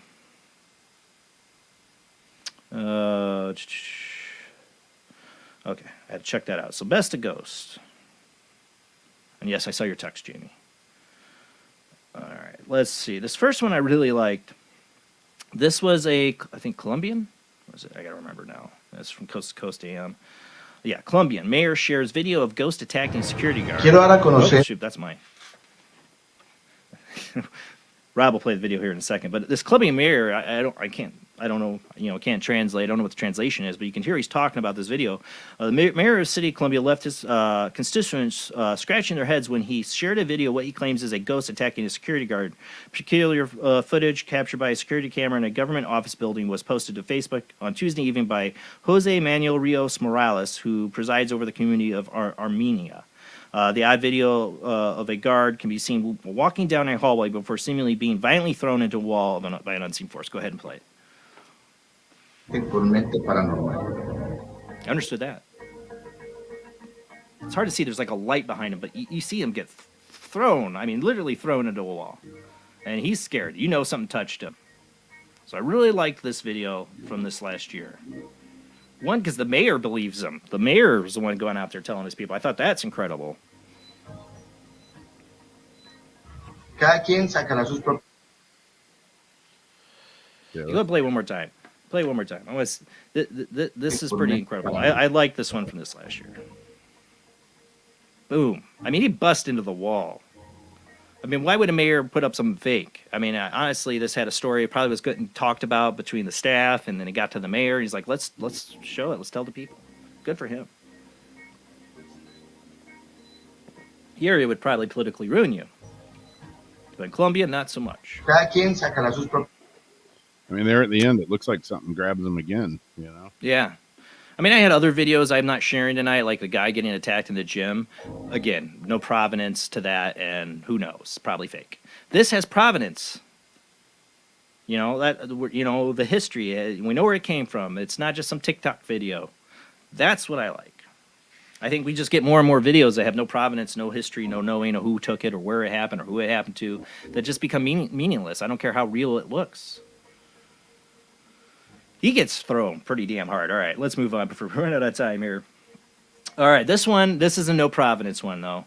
But it's weird. I had to share this one. I think it's shenanigans. I really do. The reason I think it's shenanigans is because of the placement of the white rabbit. It's like, ooh, look, we're making a video of a white rabbit. Oh, what is this? I think that's all like somebody playing trickster. But, man, it's a good one. I don't know how they did it. I have a little familiarity with CGI and video illusions, but this is an interesting one. I mean, it can be done. It wouldn't be easy. Go ahead and play it. This is Pants Caught on Film. I got this from Coast to Coast AM. This happened in, let's see, it was from, Hidden Underbelly. This is a Hidden Underbelly one. Hidden Underbelly noted that the circumstances surrounding the strange scenes are unfortunately unknown. See, that's what I think. You see the kid, and you see the pants, and there's going to be a zoom in.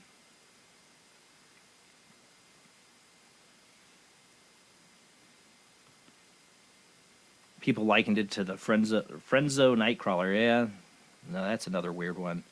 But I don't know what's up with this. This is the Invisible Man that woke up drunk and threw on some pants because he's self-conscious. The self-conscious Invisible Man. I can't run around naked. From the window and I don't know. Grab the wrong pants. How they did this, I don't know. Because I mean, it's not a green screen effect. I don't know. I really don't know. They could be wearing some kind of shirt that could be computered out, but it'd have to be a still shot. This camera moves. It'd be really hard. I mean, you could do it, but you'd have to have some good equipment, know what you're really doing to make that CGI effect come off. So I don't know what this is, but I still feel it's shenanigans. I think they did. I mean, the white rabbit to me is like the magician's trick white rabbit. It's what I feel like we're getting duped, maybe, because it's so incredible. But it's hilarious. I just, the self-conscious Invisible Man didn't want to run around naked. I know no one can see me, but I know I'm naked. I mean, what if you did have invisible powers? The only way you're invisible is if you run around naked. They didn't make you invisible clothes. The only way you're invisible, I couldn't do it. I'd be the invisible pants guy. I would. I am just that I would be that guy. That'd be me invisible. You'd be seeing the pant legs run around. I could not just go full buck-eyed naked. Even knowing nobody can see me. Rob would. Oh yeah, I'm fully freeballing it. I didn't know if that was best to put under Ghost, so I put it under Ghost. All right, let's go to number 3. This one was one of the Ghost photos. I think I have 3 of the Ghost photos we considered. This didn't win first place either. But I like this one. I only have the one shot of it. Unexplained Mirror from Flint Castle. You remember this one? There's a picture behind it, is the original picture, but that's a zoom in of it. And it looks like a guy with a black hood on his head. You know, Like and he's going he's to a the slave. gallows. Or he's a slave, you know, being brought in or something. Like he's going to get his I don't head know. chopped off. This one gives me the willies a little, like, this is real. Like, I feel like this is something. I don't think, you know, somebody be running around like this. They just happen to find it in the picture later. This, to me, was pretty interesting for a ghost photo. And I put in our ghost photo bomb, but it didn't win. The winner was, let's get to that next. If you go to best ghost photo in the Dropbox, you'll see it just listed, I think, as best ghost photo. Let's go to that, because then we'll get to that, what we picked as best ghost photo. And this was on our Halloween show. Should be just best ghost photo, I think. Yes, this was the Civil War one. Yeah. This got picked by everybody. I was surprised. Ghost photographed next to Civil War Hospital. This was our best ghost photo bomb of 2021 during our Halloween show. Code of the poster goes by the name Drewb1072, D-R-E-W, Drew B 1072 on Reddit. Photograph was taken outside the house, outside a house in Chattanooga, Tennessee, which was once a Civil War Army hospital. The homeowner warned me and the realtor before we arrived that her house is haunted, he wrote. That's right, it was a realtor taking this picture. That's why we liked it. Patients were operated on inside the home and moved to the field out back where most will die after being placed in tents. The photo was taken of the tree's face, and I didn't notice the figure behind it until this evening. I walked all around that field and photographing it for the seller, and not once did I see the shape by a fence in a person or any other shots. That's the thing, you know, a real person taking photos for real estate does take a lot of notice of things. They don't want to end up in the photo. So I did think this was a pretty good one, but it wasn't the one I was going to pick. We'll get to the one I was going to pick. Not next, though. Next, we'll get to what I think is to me, this is the best ghost video. We didn't do it on the, I think it was after this came out after the Halloween show, or it might have been our World Wide Web Weird for the Halloween show. But this video is one of the best I've seen involving animals. Remember this one with the dog in the cage that gets his collar ripped off? Yeah. Intriguing piece of footage that was, of course, recently gone viral on TikTok shows a dog's collar being mysteriously removed. A peculiar clip was uploaded by Phoenix-based TikTok user Shani Fantag. I don't know. Shows what is being hailed as evidence of something paranormal going on within the confines of her home. Go ahead and play the video. This is a weird one. Oh, I might want to turn the volume down. Turn the volume down. Though. Yeah, we're going to drive people away with the barking dogs. Yeah, the dogs bark for like a minute here. And then you're going to see them get real quiet, look, and then the weirdness happens. And then I have a zoom in of it. It's like, shut the hell up. Yeah. Like, animal abuse by a ghost. I always worried about that when I'd leave in our first apartment. We had our Bella was a puppy, and we'd have to leave her alone. And I knew the apartment was really haunted, and it made me really uncomfortable leaving her there alone. I couldn't wait to get out for her sake, not on my own. There it is. Now watch the zoom in and slow down. You're gonna see something unbuckle the collar. Watch that. Something unbuckles the collar and then pushes it. I don't think it really ripped the collar off, but definitely something unbuckled it and pushes the dog. It freaks. So I thought that was a really interesting video. Being a TikTok video, of course, there's a ton of ghost, crappy TikTok videos out there. But this one, I will admit, was extremely interesting. I feel should be legit. I don't know how you get a dog to react like that and fake it. I mean, well, there is a way. I mean, there is a way. If the collar comes off, I don't know. I mean, like if somebody was really cruel, they could put a shock thing on the dog to shock them and make them do that. If they did that, they're horrible people. Collars where you can click it. And yes, they do. Yes, they do. For real? Yeah, they do. Oh, yeah. It's not like actual electrical shock. It's like you know, like the funny, the buzzer things you put on your hand, like the Joker thing, you know, like grab their hand. It does something like that. No, I mean to like unlock the collar. Like to unlock the collar? No. Remotes to like take the collar off your dog? No. That's what I'm saying. The collar falls off. I don't know. I doubt it's fake. That's what I'm saying. I'd say there's a lot of elements that would have to go in to make this fake. I would hope wouldn't happen. And that looks like a security camera, not like a 15-second preset TikTok. Right, exactly. So I think this was a really good one. All right, let's go to what I thought should be the best photo, and still one of my favorites. This is the last one for Best Ghost. Mom says flat is haunted after a group of 7 girls discover 8th woman in the room with them. This is what I thought was like, this is a ghost photobomb. This qualifies as an actual ghost photobomb, but you guys didn't pick it. I was really surprised. This was my pick. Rebecca Glassborough had been having sleepless nights after the spine-shivering figure appeared behind her in a group of pals. Let me see. A freaked-out mom has become convinced that her block of flats are haunted after enjoying a night in with 6 of her pals, only for a photo to capture an 8th woman in the room with them. Rebecca Glassborough had been left having sleepless nights after the spine-shivering figure appeared. Blah, blah, blah. The 3-year-old said that they all glanced over their shoulder, wondering what the figure could have been, but a few of them believe it appears to be a woman with long brown hair. So they took the picture and looked at it and were like, what? They noticed right away. I mean, it's pretty obvious. Go zoom in on it. No, zoom back in on it. This face is horrifying, too. It's like something out of The Grudge. Really zoom in on it. Get in there. Just get in there. Get in there. Get deep. Get in there. Look at this face, though. Look at it. You see a face. I don't think it's matrixing. You really do see a face in there. And almost has got a green look to it. Remember my green floating head thing? Mm-hmm. That's what it kind of reminds me. This one made the hair on my arm stick up. And to me, it qualified as a ghost photobomb.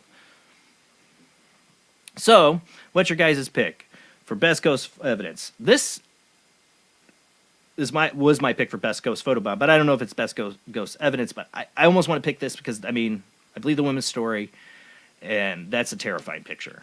The other one for me would be the dog's collar being removed video. Then you have the Civil War Ghost Hospital that was picked as best ghost photo or ghost photobomb during the Halloween show. The Flint Castle ghost photo. And then you have the running pants. I don't know if that qualifies as a ghost. And then another all the ghost stuff was really hard to pick. I had a lot I cut out, but it was hard to find it. We could do so much just on ghosts this last year. And then the ghost attacking the security guard. So what are people's thoughts in the chat room here? What's your pick for best ghost of 2021? I'm going to go with the dog. The dog? That's a Because good it was one. a different angle. Yeah, I there's something going on there. It's hard for me. Yeah. Because I like this photo too. I'm still a big fan of this photo. I mean, either one could be shenanigans. I think this one would be more possible shenanigans because it's a photo. That's easy to fake. The video would be, with the dogs and the whole interaction would be, I think, really hard to fake. I think last time. Or the Civil War. See the Civil War picture. I mean, I get it. It was done by Realtor. Go ahead, Rob. What are you gonna say? I think last time I picked the Civil War one, but you did. You guys did. You betrayed me. That's all right. Yeah, but I think I'm gonna go with this one this time.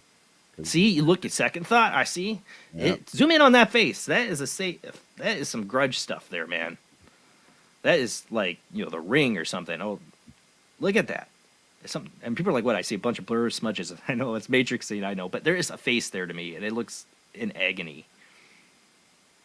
And it's a bit green. I still don't think it's agony. I think she's like looking over, like with the mouth open, trying to see where the head's like. You guys are having a party without me. Come on, man. Tommy says, I think the running pants would be one I would pick. I can see that. That's all. The Ghost is a hard one. There was a lot of good stuff this year in Ghost. That's why I did a whole segment on the Halloween show. Let's see. Hopefully I can get this phone. We got a phone call here. Maybe they got an opinion. All right, who do we got on the line? Hey, it's Adrian from Connecticut. Hey, Adrian. Hey. So you want predictions for 2022? Yes. All right. So Adrian's predictions for 2022. Okay. What I did was I looked into my crystal ball just about 10 p.m. here in Connecticut, and I had a bunch of visions leading up to what I'll call a prediction. That would be one of the pyramids will be reactivated, opening a portal. Ooh, that's a pretty strong prediction. And my pen just died. This happened last year, and I want to write that down. Dang it. Adrian predicts pyramid will be reactivated, like an energy source, or like you said, portal to another like universe or alien world, like Stargate. Yeah. Well, what I saw after that was something on top of it would light up in a geometric type of light on the cap of the pyramid. I saw stuff before it, but it's, when I read the crystal ball, I just write everything I see. I don't try and second guess myself. So if you want to hear it from the beginning. Yeah. Okay. What I saw was a fluorescent green ring around the moon. And then a red light. a red light came from it, like something left the moon. Yeah. The light looked to be about as big as a pencil eraser. Yeah. And then there were some flashes in the sky, white flashes. And then there was 3 repeat tones or sounds, like a monotone sound 3 times. Then I saw a suspension bridge that starts with the letter A collapse because there was an underwater portal nearby that opened up, and at the same time, that's when the pyramid was reactivated. I know this is confusing. No, but it's just it's And then specific. it lit up. I mean, It's not confusing. That's what I saw. No. So That's, did they that's add what the I saw, and caps? then Are the caps back I'm on the sorry? are the caps back on the pyramids? How they believe the tops used to have gold caps on there? What I saw was something very bright and geometric, almost like weird triangular angles of light. Just coming off the top. Well, it was within the pyramid cap. Okay. So it's almost, like instead of the pyramid eye, it would just be weird angular lights. You know, if aliens or interdimensional aliens or anything were to show up, you'd think, and one of the places if I had to guess they could show up at is the pyramids, because there's something mysterious about that in our past that I don't really think we understand totally. I'm not saying aliens built the pyramids, but there's something that influenced people back then to put a lot of effort into making these things for some reason. I don't think it was for bodies. I don't think they were tombs. Mm-mm. No, I don't think so either. And then I did a bibliomancy. I took 7 sentences or partial sentences out of the Bible. I just opened it and closed it, opened it and closed it. It sounds kind of religious, but I'll read it to you if you want. No, I'm interested in that. Okay. Every time I pause, it's the end of whatever I read. So. Okay. For a voice is telling them, the wicked have set a trap. It is a nation of long ago, at the entrance of the gate, that you gave us for the length of days. Our repurchaser of long ago set me forth, and I live because of the Father. You have the what was that? What book was that from? Which book? Bible. No, I mean what book in the Bible? All different ones. I would close the Bible you didn't write and open down it, close the Bible. Next time, do me a favor. When you do this, because I'm interested in bibliomancy. I've seen a lot of people of Christian faith and non-Christian faith do this, and I've done it myself in a sense. I've opened up the Bible to see what is there a message for me. I've done this repeatedly, and I do believe there's a power in it. But write down because I'm not I cannot memorize the Bible. I'm not one of those people. But like write down where what book it was in. I will do that. Yeah. Okay. There was a part she just said that hit me for a second. Yeah. What else? What else you got, Adrian? I did have a ghost encounter after the one I spoke about on the ITC show. Yeah, what happened is I think I pissed something off. I was napping on my couch, laying on my left side, and it felt like, I know I was sleeping, but maybe not totally, and it felt like my body was coming about 4 or 5 inches off the couch. It was the weirdest electrical feeling ever. I know that feeling. Like I was going, and then something was trying to attack me from behind in a particular way. Oh. And I wasn't totally with it, and I said, "Oh, are you having trouble with that?" And then I snapped out of it. What? And I turned around, and there was this face of this really angry, like between 20 and 30-year-old young man with thick, medium brown hair to the neck, and his face was wicked pissed. Am I supposed to infer what I'm inferring from that too? Like this? Yeah. Like wow. Yeah, that was an assault. Yeah, that's not good, Adrian. No, he's gone. Okay. Gone. Yeah. Other than my TV turning itself on repeatedly lately, everything's Really? cool. Yeah. That I'm sorry, it's harmless. You had that happen a lot, Rob? With the TV. Let me clarify. I had something keep turning up the thermostat, and nobody's claiming evidence, and I'm the dad. It's like, turn it down, don't let the thermostat. And then my kids are swearing they're not touching it. Dean would be the only one. Liam really doesn't touch it, but he swears he's not. I'm like, what is going on here? All right, well, that wraps it up for me, everybody. All right. Well, you had some pretty specific stuff. For thank you for 2022, and You're I welcome. wouldn't write it down, but I'll just review it next year, and we'll have to talk about, see what happens. And hey, you don't get it right, you don't get it right. Who knows? I mean, the future is always in motion. That first one was Time will tell. You bet. What are you saying, Rob? That first one was a bold prediction, but hey, Yeah. if it happens, remember, you heard it here first. Yep. Right? You heard it here first from Adrian. Oh, she hung up. Well, tell her Happy New Year, Adrian. I know she's listening. All right, we still got about a half an hour till the last commercial break. We'll probably make the whole thing. So, still wondering what people were thinking of the dog. I want to go back through the chat here. See, a lot of people are saying the dog. I'm going with this picture. That's the last one. Yeah, Royal. See, now you like it. See?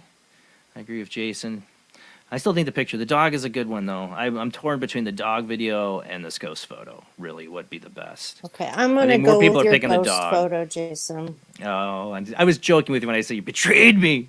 I'm going with your ghost one. No. 'Cause This that is actually, to pretty me, cool. should have been the best ghost photo bomb when we did the Halloween show. I know people picked the Civil War one because it has a good story. Realtor took it.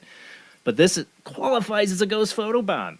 I mean, and it's terrifying. It's terrifying. She looks like she's going to crawl out of your TV.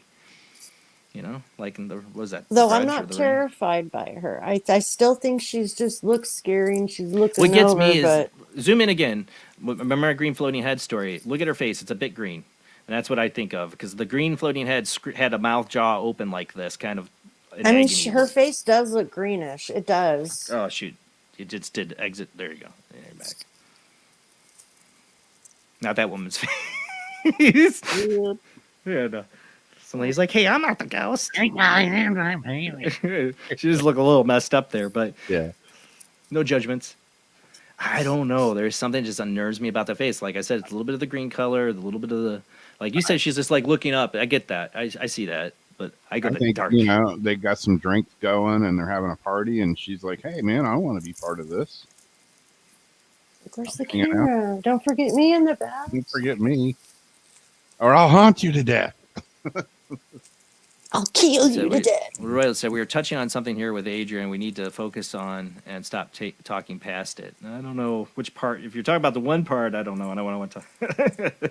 Yeah, I don't know. But if you're talking about what she's predicting for the future, yeah, I don't know. There could be, you know, the whole alien thing in the pyramids. I think could be something to what she's saying. Yeah, I don't know. And I was curious still if when she meant it was coming out, like, was it coming out of the hole or was it like, because if the tip is on it, that could still make a bunch of lights and stuff come off of it if something like charged it and, Yeah, I don't know. you know, made it But go. I'd say people are picking the dog video for best ghost, as I see opinion wise. At least what I can count here in the chat room. But I don't blame you. The dog one's really good, really good. Like I said, it's hard for me to pick for best ghost. It's between this and the dog one for me. But I think the audience generally is picking the dog one. All right, we can get to best of weird, or you guys can call in. We're not going to run out of time here yet. Let me see. Oh, let me get back to that. All right, so we've gone through all the categories, I think, now, except for best of weird people, and I got 4 of those. One has 2 articles, 2 pictures to show, because we covered them twice. If we want to go to best of weird. I thought you were going to say 4 of those are right here in the panel. Best of weird people, yeah, right? We've got to start out with this guy. Bodybuilder who married a sex doll. Oh, yeah. There's so many of these articles about this guy over the year. Almost over the last 2 years. Bodybuilder who married a sex doll says she broke just before Christmas. You Remember mean this? he broke her? He broke her, and he had to send her off to get repaired. Remember that? Bodybuilder married his sex doll has revealed she tragically broke just before Christmas. Yuri Tolchoko, if you say his name right, from Kazakhstan, is now waiting to see if his wife, because remember he married her, that was 2020, called Margot, can be repaired in time for Christmas, which is celebrated on January 7th in his country. She is broken. Now she's being repaired. She's in another city. When she recovers, it will be a gift from both of us. I'm sure yeah. He did not explain how Margot had gotten broken. He's a big guy. One too many squats. Yeah. She had to go to the hospital for Christmas. I mean, we've had these, the people marrying ghosts, marrying sex dolls. This guy really dominated the news cycles throughout the year with his stories on his sex doll, because he had his other one. Let me grab this phone call here really quick. And we'll get to the call here in just a second. Hang in there. We're going to go through Best of Weird a little bit. And so whoever's on the line, just hang in there. We're going to get to you. We had this other story. Smacking the badonkadonk too hard. Yeah, bodybuilder cheats on sex doll because she was in the repair shop. The guy couldn't wait. That's how committed this guy. He's not that committed to even his sex doll. Broke he the ends jaw.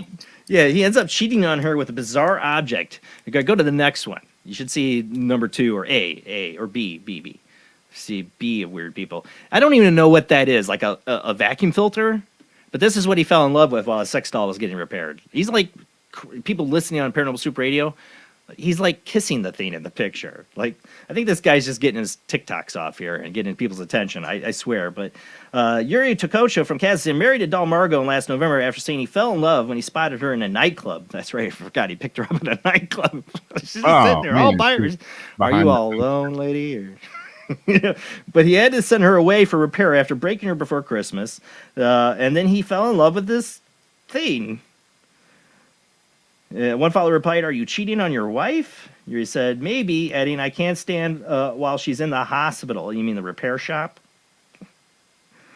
One user said, "You got to spread your seed."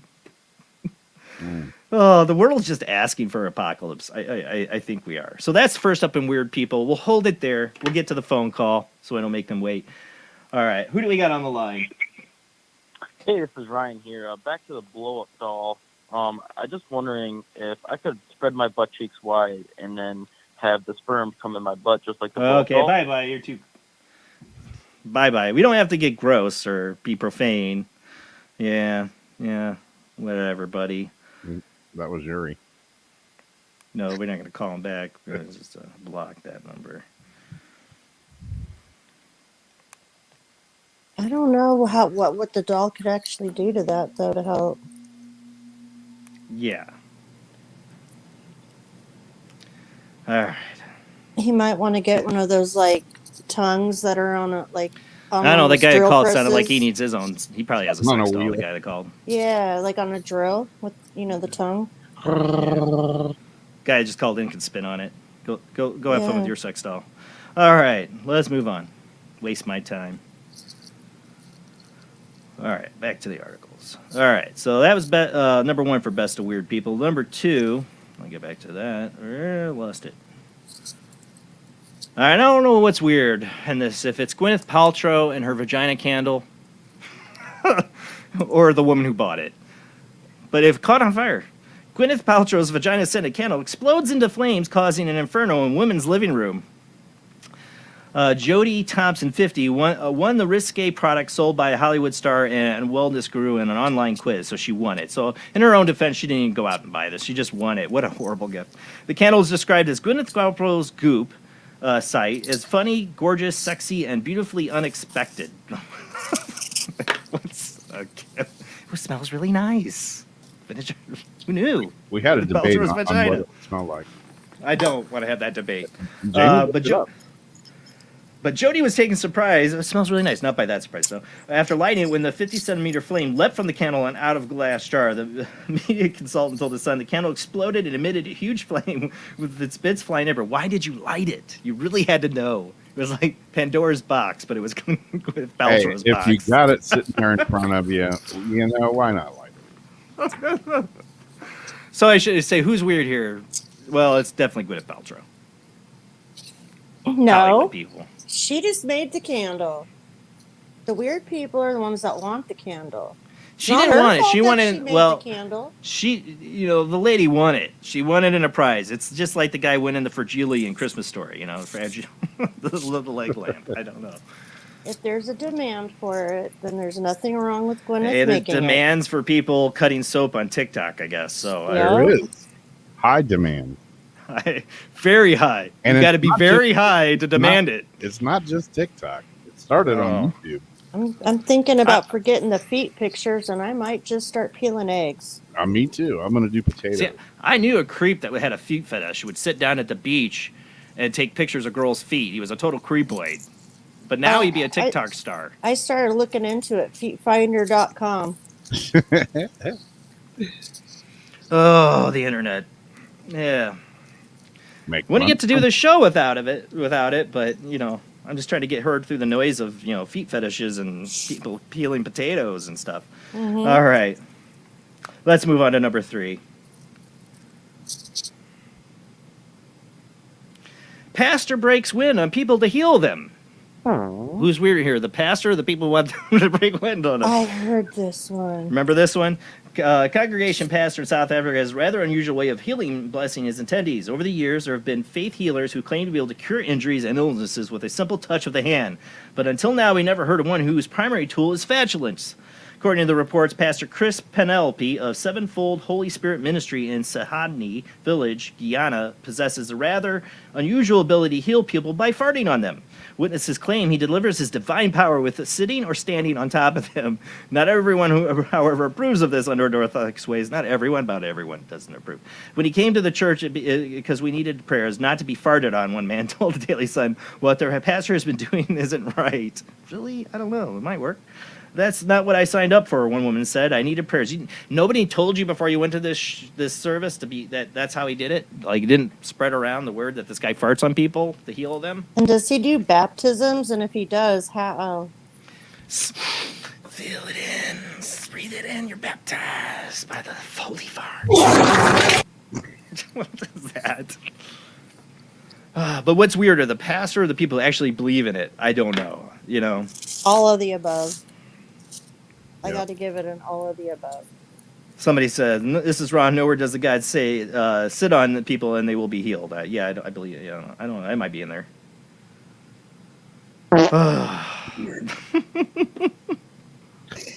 You actually could get COVID from that. He might not heal you. He might give you COVID with his fart. Remember the story I had about poop, like the fecal matter and farts and that spreading COVID?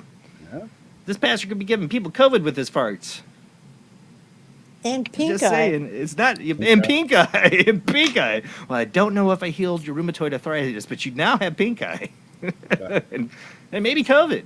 I found out that's not really true though about the pink eye. All right, and this last one's pretty gruesome. Be warned. I only shared one picture tonight. I think we shared a bunch of pictures last time. I don't do any zoom ins of Not this. animal gruesome, is it? No, Okay. I hate those.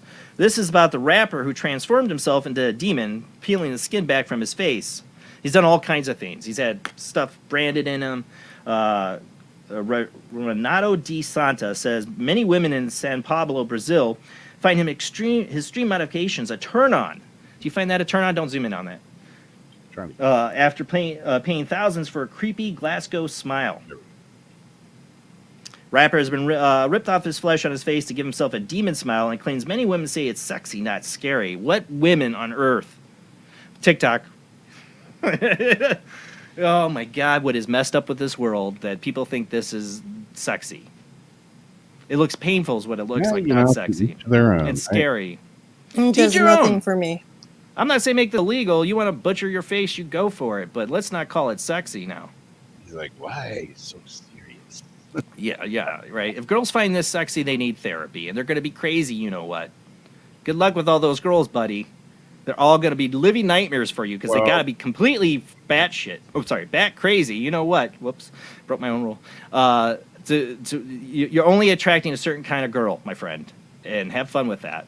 Well, lots of fun. He's already got his entire face tattooed anyway, so I know, but like, what's next? A demon smile. Hey. Yeah. He also has 666 branded into his skull somewhere, I think, too, if I remember right. Or on his arm, he like peeled back the flesh and carved it in himself. It's really awful. I didn't want to even show those pictures. Just a young fella craving attention. Yeah. But that's the world we're living in. That's, the weird people. So that's what I have for weird people. My favorite weird person story was always the woman who pooped in the parking lot. Remember that one? Yeah. The mad crapper. Yeah. That was my favorite weird one from, I think that's a few years old now.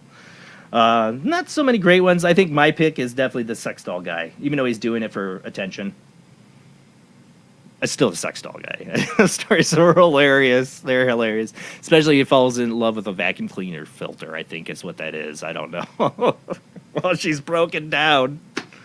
He gave me a good 2 years worth of weird people stories, 2020 and 2021.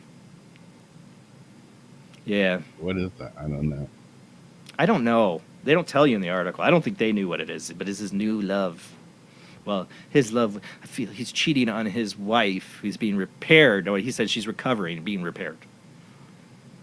Gwyneth Paltrow. I might go with the queeping. Yeah.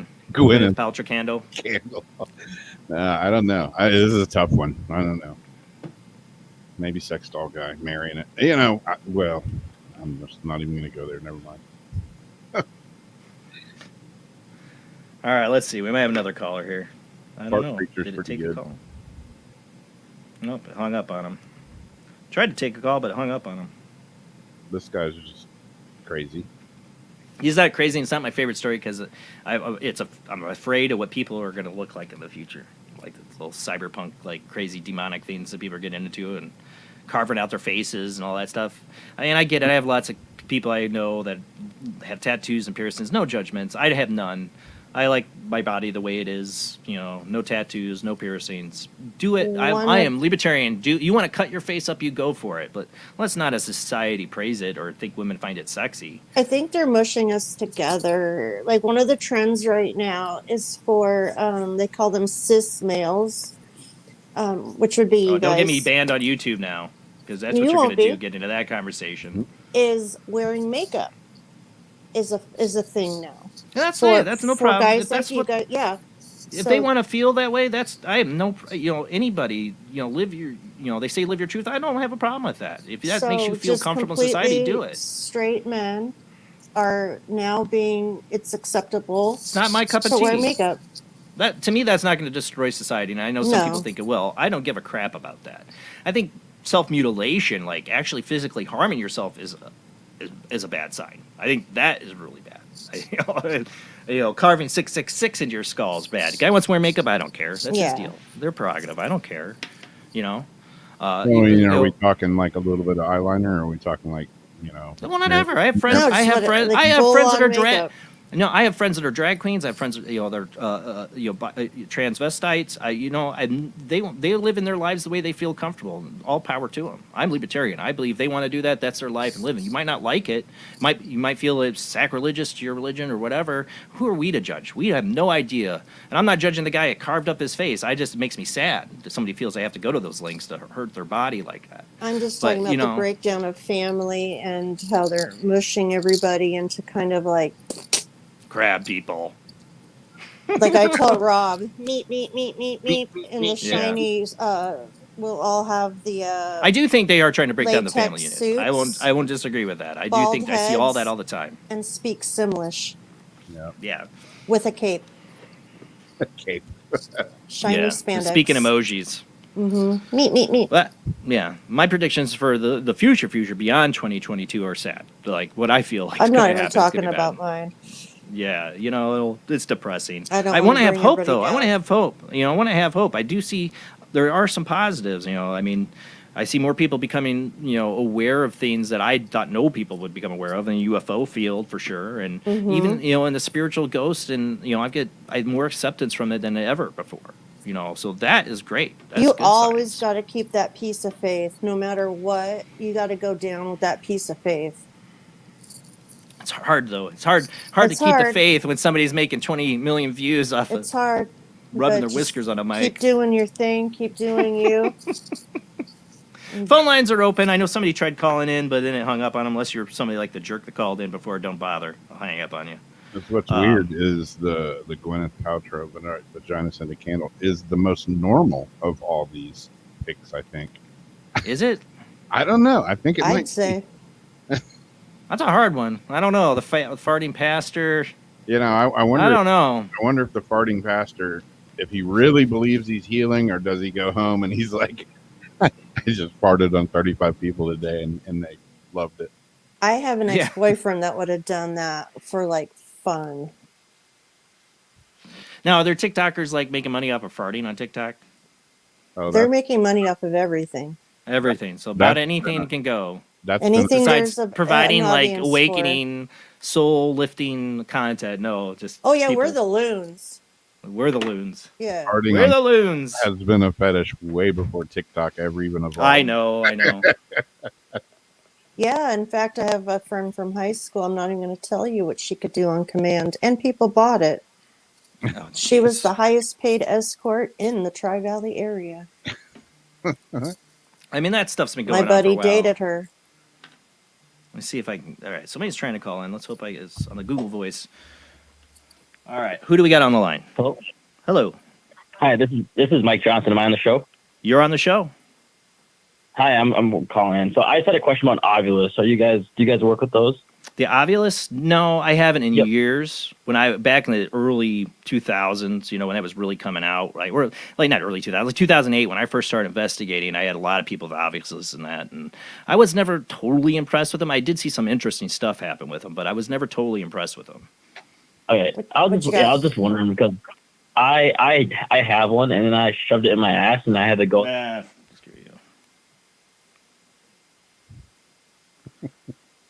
That guy likes to keep So calling. many people. Like, is he the same Go guy? go have fun with your sex doll, you jerk. Is it the same guy? Yeah, Google Voice. Let me see. He sure likes to stick stuff up there. I know. Get a life. Hey. No, that is his life. To each their own, right? Yeah. But if that's all the calls I'm going to get, I'm probably going to end the show early here. But that is the best of the World Wide Web Weird 2021. That's all I got. I don't know. I think the best weird people is the guy with the sex doll. Probably the guy calling in's got his own. You know you do. Get a life. But anyways, next week we are supposed to have Ryan Stacy on. He's a private investigator, phenomenologist in ufology. Really interested to have him on for the first time. We are getting booked up again quickly. If you have guest ideas, I'm not taking that. If you have guest ideas for me, you can email me at paranormalsoupjbland@gmail.com. Let me know, but give me contact information so I can actually find them or get a hold of them. But I am starting to get booked for 2022 with guests. I'm into February, March, I think, now with guests. I got some other ones on my own I want to reach out to, get back on the show, or ones I haven't. Let me know. Check us out on Patreon. $2 a month does help pay the bills. Yeah, I'm not taking any more phone calls after that. Sorry, guys. And I told you we'd go as long as... Don't not take it just because of a jackass. If it's him, I know. just dump it. Yeah. Screw him, and that's what he wants to do. But, so yeah. Not taking it. But we will have Ryan Stacy on. We have other guests scheduled. I'm working on the ITC videos, so the next few weeks they should be all if you're looking for your phone call, if you're from that show, it will in the next week or two. I'll be getting through the editing of that. Like I said, I like to take my time with a call. It takes me a couple days per call to get through it. Oh, I think as Ariana said something about trying. She's getting voicemail. See, I can't tell because it just says unknown, so I'm not answering unknown. If she's calling Exactly, on the Google Voice, tell her to call in the 219-230-4444 line. 219 230-4444. 230. What was the end? 4444. Yeah, 44 is at the end. Because on the Google Voice line, I can't tell. It won't let me block them. All right, here's a sideline. That's it. That should be it. Well, why is it not picking up? Control 20.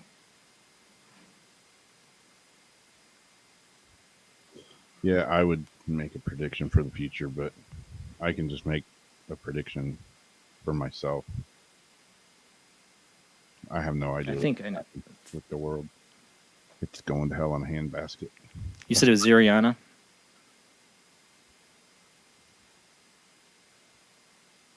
See if I can get it. I was trying to call it on the one line because it wouldn't let me pick it up on the other. Hey. Hey, it's me, Hey. Ziriana. So How glad you you doing? got to call in. Hey. Yeah, it kept going to voicemail. Yeah, Um, I'm dealing with somebody else trying to call in. I'm not taking it. Yeah, sorry you're getting a heckle Yeah. there. Hi, Jamie. Hi, Rob. How's I wanted to, well, not so much a prediction because it would be depressing anyway. So, from what I've been seeing. So, anyway, I wanted to make a comment on the Egyptian Sphinx. I forget the name, the guy who does all the exploring, you know, with the pyramids and the Sphinx and stuff. Yeah. And I think that if he has found the chambers and tunnels and rooms underneath in the Sphinx paws, and the tunnels that lead to Like Edgar the Casey pyramid, predicted. Yeah. that he wouldn't he wouldn't he would be surprised and he wouldn't tell anybody because of probably the knowledge and information that they could. See, I'm always wondered that they they already could- discovered what was under the paw, like Edgar Casey said, and they kept it a secret. Yeah, it wouldn't surprise me. Yeah. It wouldn't surprise me. There'd be You powers know? that be that probably wouldn't want that to get out there. Yeah, yeah. I mean, they have their own facts and histories and mythos of what went on, and I think if it was different, it would change things, and they wouldn't want to change things. Well, that was Edgar Casey's prediction. It would, like, totally change our idea of history and what happened. A lot of truth would be revealed, and that knowledge is of that prediction, but his has been out there. Or a lot of people know it, and if governments knew it and had it, an interest in stopping it, and they might have. I've always wondered if it's been discovered and we just wouldn't know. Yeah, I also would kind of agree with Adrian from Connecticut, your Yeah. other caller that you Yeah, had, with the ships and the crafts and stuff from the pyramids. I mean, if there's a place for them to show up at some kind of big reveal for humanity, that would have to be a logical. Yeah. One of the few places for sure that would be on that list. Yeah, yeah, I think so. I think so. Yeah, I think I'd so. say there, or Stonehenge, or Pumapunka, or these places are ancient. Would be Yeah. likely candidates. Well, when I have done astral traveling and I go back to Egypt, I do go within the Sphinx, so I do know that there were rooms and things like that, and libraries and in various. So I mean, I can't validate it, and I won't be able to go there, but I do know it's there. Maybe one day people will discover it. That's the thing, and tell the truth, release it. I don't know. They've talked for years about what's under that Sphinx paw, and I don't think the Egyptologist that's in charge, Hami Musan, he's very much a believer in it. Not Hami Musan, that's another person. What's his name? What is that? Yeah, I don't know. Hami Musan's a Yeah. UFOologist. What is his name? I can't think of the guy's name that's like the head of the Egyptology Yeah, I in know. Cairo. He won't retire from what the last time I read something about him, but I forget his name. Yeah, he doesn't see the ancient alien thing, and I get it. I get where his points are. It's not like he's making crazy points about it. It's just some people get really crazy with the alien theory when it comes to Egypt and ancient aliens but I think it's a little of both. I think there's a little truth in both sides of it. Zai Howard? Yeah. Zai yeah. Huas. Yes. Huas, what do you say? Oh, Thank you. okay. That's what I'm talking. Yeah. Okay. And I look forward to Jason's mundane readings in the future. I wasn't doing them tonight. I thought about it. I'm like, I don't feel the psychic twinge right now to do it. Bad place for TikTok people. I know. I know. I wanted to ask Jamie and Rob a question, if I could. Yeah. It's kind of off topic, but I wanted to ask what kind of spirit box would they recommend? I know they use a few of them that they mentioned, and I tried downloading the Hope ITC box, I think that you had used it. You know, one of my the favorites, and they still use it too, is necrophonic. Necrophonic. I don't know what you Okay. say, Rob. She's asking you, not me, though. I mean, the go-to one that we normally use is the Spiritus. Or Spiritus, yeah, that's my other favorite. Yeah, that one, and I mean that new Angelic from Anthony is. Yeah, is next pretty ITC cool. show really we're gonna cool try to it out. that. Yeah. Yeah, I'm the excited. Angelic I couldn't download on my phone, so I have to wait till it comes to an iPhone. Yep. And Yeah, I have that I problem. did like.